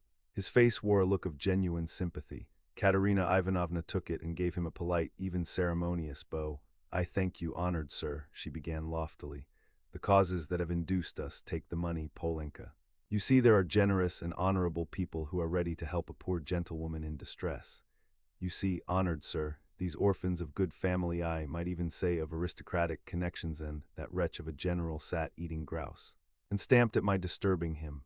'Your Excellency,' I said, 'protect the orphans, for you knew my late husband, Semyon Zaharovich, and on the very day of his death the basest of scoundrels slandered his only daughter.'" That policeman again. "Protect me," she cried to the official. "Why is that policeman edging up to me? We have only just run away from one of them. What do you want, fool? It's forbidden in the streets. You mustn't make a disturbance. It's you're making a disturbance. It's just the same as if I were grinding an organ. What business is it of yours? You have to get a license for an organ, and you haven't got one, and in that way you collect a crowd." "Where do you lodge? What a license?" wailed Katerina Ivanovna. "I buried my husband today. What need of a license?" "Calm yourself, madam, calm yourself," began the official. "Come along, I will escort you. This is no place for you in the crowd. You are ill. Honored sir, you don't know, screamed Katerina Ivanovna. We are going to the Nevsky. Sonya, where is she? She's crying too. What's the matter with you all? Kalia Lida, where are you going? She cried suddenly in alarm. Oh, silly children, Kalia Lida, where are they off to? Kalia and Lida, scared out of their wits by the crowd and their mother's mad pranks, suddenly seized each other by the hand and ran off at the sight of the policeman who wanted to take them away somewhere. Weeping and wailing, poor Katerina Ivanovna ran after them. She was a piteous and unseemly spectacle as she ran, weeping and panting for breath. Sonya and Polenka rushed after them. Bring them back, Sonya. Oh, stupid, ungrateful children. Polenka, catch them. It's for your sakes, She stumbled as she ran and fell down. She's cut herself, she's bleeding. Oh dear, cried Sonya, bending over her. All ran up and crowded around. Raskolnikov and Lebeziatnikov were the first at her side. The official too hastened up, and behind him the policeman who muttered, "Bother," with a gesture of impatience, feeling that the job was going to be a troublesome one. Pass on. Pass on, he said to the crowd that pressed forward. She's dying, someone shouted. She's gone out of her mind, said another. Lord have mercy upon us, said a woman, crossing herself. Have they caught the little girl and the boy? They're being brought back, the elder ones got them. Ah, the naughty imps. When they examined Katerina Ivanovna carefully, they saw that she had not cut herself against a stone, as Sonya thought, but that the blood that stained the pavement red was from her chest. I've seen that before, muttered the official to Raskolnikov and Lebeziatnikov. That's consumption. The blood flows and chokes the patient. I saw the same thing with a relative of my own not long ago. Nearly a pint of blood all in a minute. What's to be done though? She is dying. This way to my room, Sonya implored. I live here. See that house, the second from here. Come to me, make haste. She turned from one to the other. Send for the doctor. Oh dear. Thanks to the officials' efforts, this plan was adopted, the policeman even helping to carry Katerina Ivanovna. She was carried to Sonya's room, almost unconscious, and laid on the bed. The blood was still flowing, but she seemed to be coming to herself. Raskolnikov, Lebeziatnikov, and the official accompanied Sonya into the room and were followed by the policeman, who first drove back the crowd which followed to the very door. Polenka came in holding Kalia and Lida, who were trembling and weeping. Several persons came in too from the Kapernamov's room. The landlord, a lame, one-eyed man of strange appearance with whiskers and hair that stood up like a brush, his wife, a woman with an everlastingly scared expression, and several open-mouthed children with wonderstruck faces. Among these, Svidrigailov suddenly made his appearance. Raskolnikov looked at him with surprise, not understanding where he had come from and not having noticed him in the crowd. A doctor and priest were spoken of. The official whispered to Raskolnikov that he thought it was too late now for the doctor, but he ordered him to be sent for. Kapernaumov ran himself. Meanwhile, Katerina Ivanovna had regained her breath. The bleeding ceased for a time. She looked with sick but intent and penetrating eyes at Sonya, who stood pale and trembling, wiping the sweat from her brow with a handkerchief.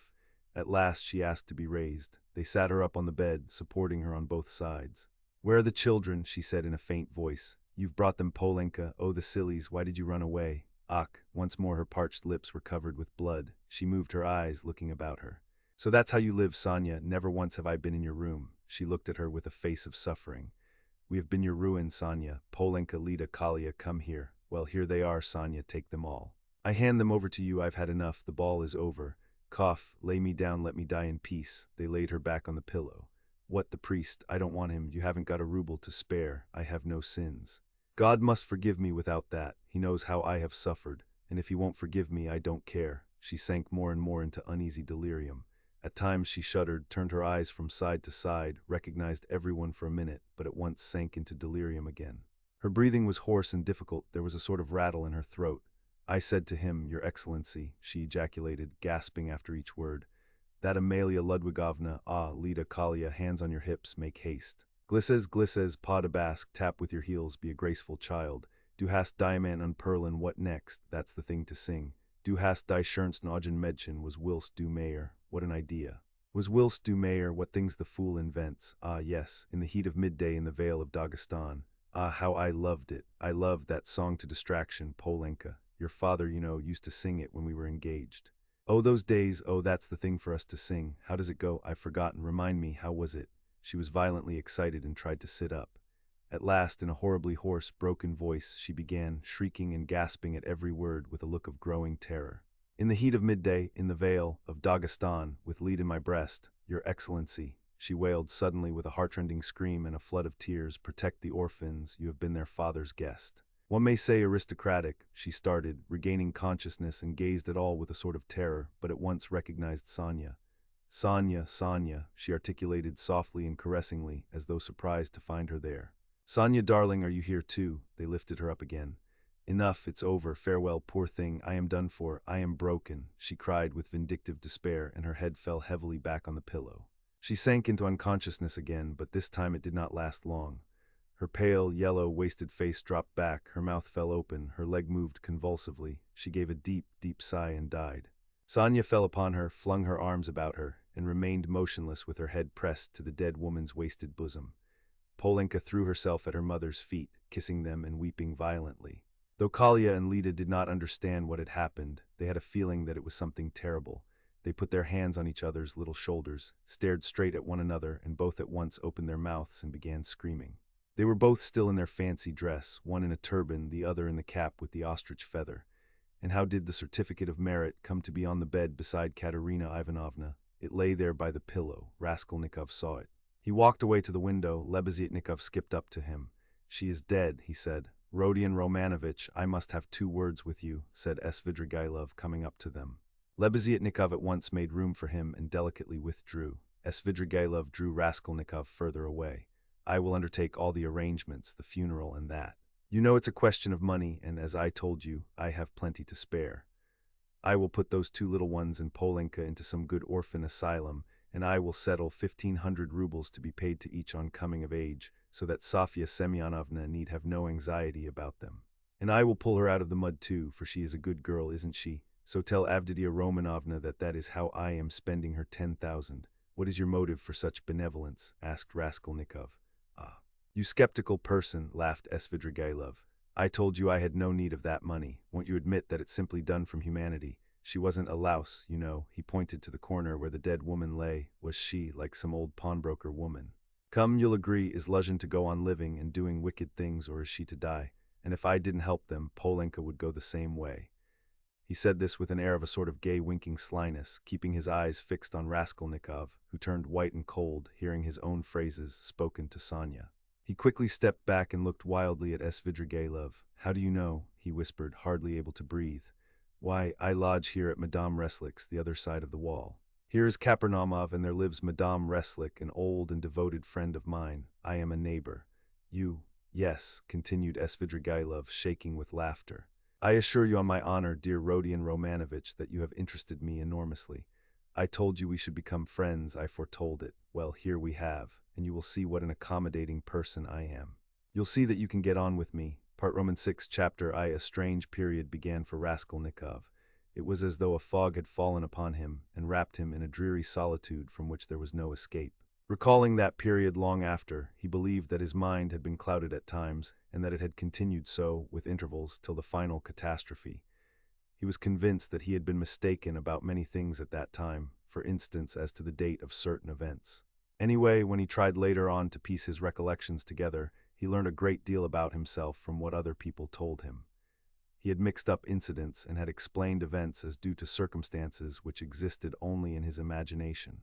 At times he was a prey to agonies of morbid uneasiness, amounting sometimes to panic. But he remembered too moments, hours, perhaps whole days of complete apathy, which came upon him as a reaction from his previous terror and might be compared with the abnormal insensibility, sometimes seen in the dying. He seemed to be trying in that latter stage to escape from a full and clear understanding of his position. Certain essential facts which required immediate consideration were particularly irksome to him.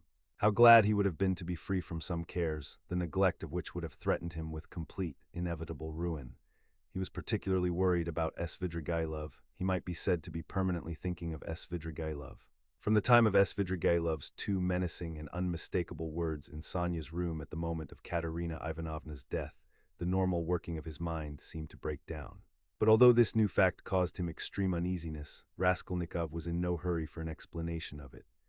At times, finding himself in a solitary and remote part of the town, in some wretched eating house, sitting alone lost in thought, hardly knowing how he had come there, he suddenly thought of Svidrigailov. He recognized suddenly, clearly, and with dismay that he ought at once to come to an understanding with that man and to make what terms he could. Walking outside the city gates one day, he positively fancied that they had fixed a meeting there, that he was waiting for Svidrigailov. Another time he woke up before daybreak lying on the ground under some bushes and could not at first understand how he had come there. But during the 2 or 3 days after Katerina Ivanovna's death, he had 2 or 3 times met Svidrigailov at Sonia's lodging, where he had gone aimlessly for a moment. They exchanged a few words and made no reference to the vital subject, as though they were tacitly agreed not to speak of it for a time. Katerina Ivanovna's body was still lying in the coffin. Svidrigailov was busy making arrangements for the funeral. Sonia, too, was very busy. At their last meeting, Svidrigailov informed Raskolnikov that he had made an arrangement, and a very satisfactory one, for Katerina Ivanovna's children. That he had, through certain connections, succeeded in getting hold of certain personages, by whose help the 3 orphans could be at once placed in very suitable institutions. That the money he had settled on them had been of great assistance, as it is much easier to place orphans with some property than destitute ones. He said something too about Sonia and promised to come himself in a day or two to see Raskolnikov, mentioning that he would like to consult with him, that there were things they must talk over. This conversation took place in the passage on the stairs. Svidrigailov looked intently at Raskolnikov and suddenly, after a brief pause, dropping his voice, asked, "But how is it, Rodion Romanovich, you don't seem yourself? You look and you listen, but you don't seem to understand." "Cheer up, we'll talk things over. I am only sorry I've so much to do with my own business and other people's. Ah, Rodion Romanovich," he added suddenly, "what all men need is fresh air, fresh air." More than anything, he moved to one side to make way for the priest and server who were coming up the stairs. They had come for the requiem service. By Svidrigailov's orders, it was sung twice a day punctually. Svidrigailov went his way. Raskolnikov stood still a moment, thought, and followed the priest into Sonia's room. He stood at the door. They began quietly, slowly, and mournfully singing the service. From his childhood, the thought of death and the presence of death had something oppressive and mysteriously awful, and it was long since he had heard the requiem service. And there was something else here as well, too awful and disturbing. He looked at the children. They were all kneeling by the coffin. Polenka was weeping. Behind them, Sonia prayed, softly and, as it were, timidly weeping. "These last 2 days she hasn't said a word to me, she hasn't glanced at me," Raskolnikov thought suddenly. The sunlight was bright in the room, the incense rose in clouds, the priest read, "Give rest, O Lord." Raskolnikov stayed all through the service. As he blessed them and took his leave, the priest looked round strangely. After the service, Raskolnikov went up to Sonia. She took both his hands and let her head sink on his shoulder. This slight friendly gesture bewildered Raskolnikov. It seemed strange to him that there was no trace of repugnance, no trace of disgust, no tremor in her hand. It was the furthest limit of self-abnegation, at least so he interpreted it. Sonia said nothing. Raskolnikov pressed her hand and went out. He felt very miserable. If it had been possible to escape to some solitude, he would have thought himself lucky, even if he had to spend his whole life there. But although he had almost always been by himself of late, he had never been able to feel alone. Sometimes he walked out of the town on to the high road, once he had even reached a little wood, but the lonelier the place was, the more he seemed to be aware of an uneasy presence near him. It did not frighten him but greatly annoyed him, so that he made haste to return to the town, to mingle with the crowd, to enter restaurants and taverns, to walk in busy thoroughfares. There he felt easier and even more solitary. One day at dusk he sat for an hour listening to songs in a tavern, and he remembered that he positively enjoyed it. But at last he had suddenly felt the same uneasiness again, as though his conscience smote him. "Here I sit listening to singing, is that what I ought to be doing?" he thought. Yet he felt at once that that was not the only cause of his uneasiness. There was something requiring immediate decision, but it was something he could not clearly understand or put into words. It was a hopeless tangle. No, better the struggle again, better Porfiry again, or Svidrigailov, better some challenge again, some attack. Yes, yes, he thought. He went out of the tavern and rushed away almost at a run. The thought of Dounia and his mother suddenly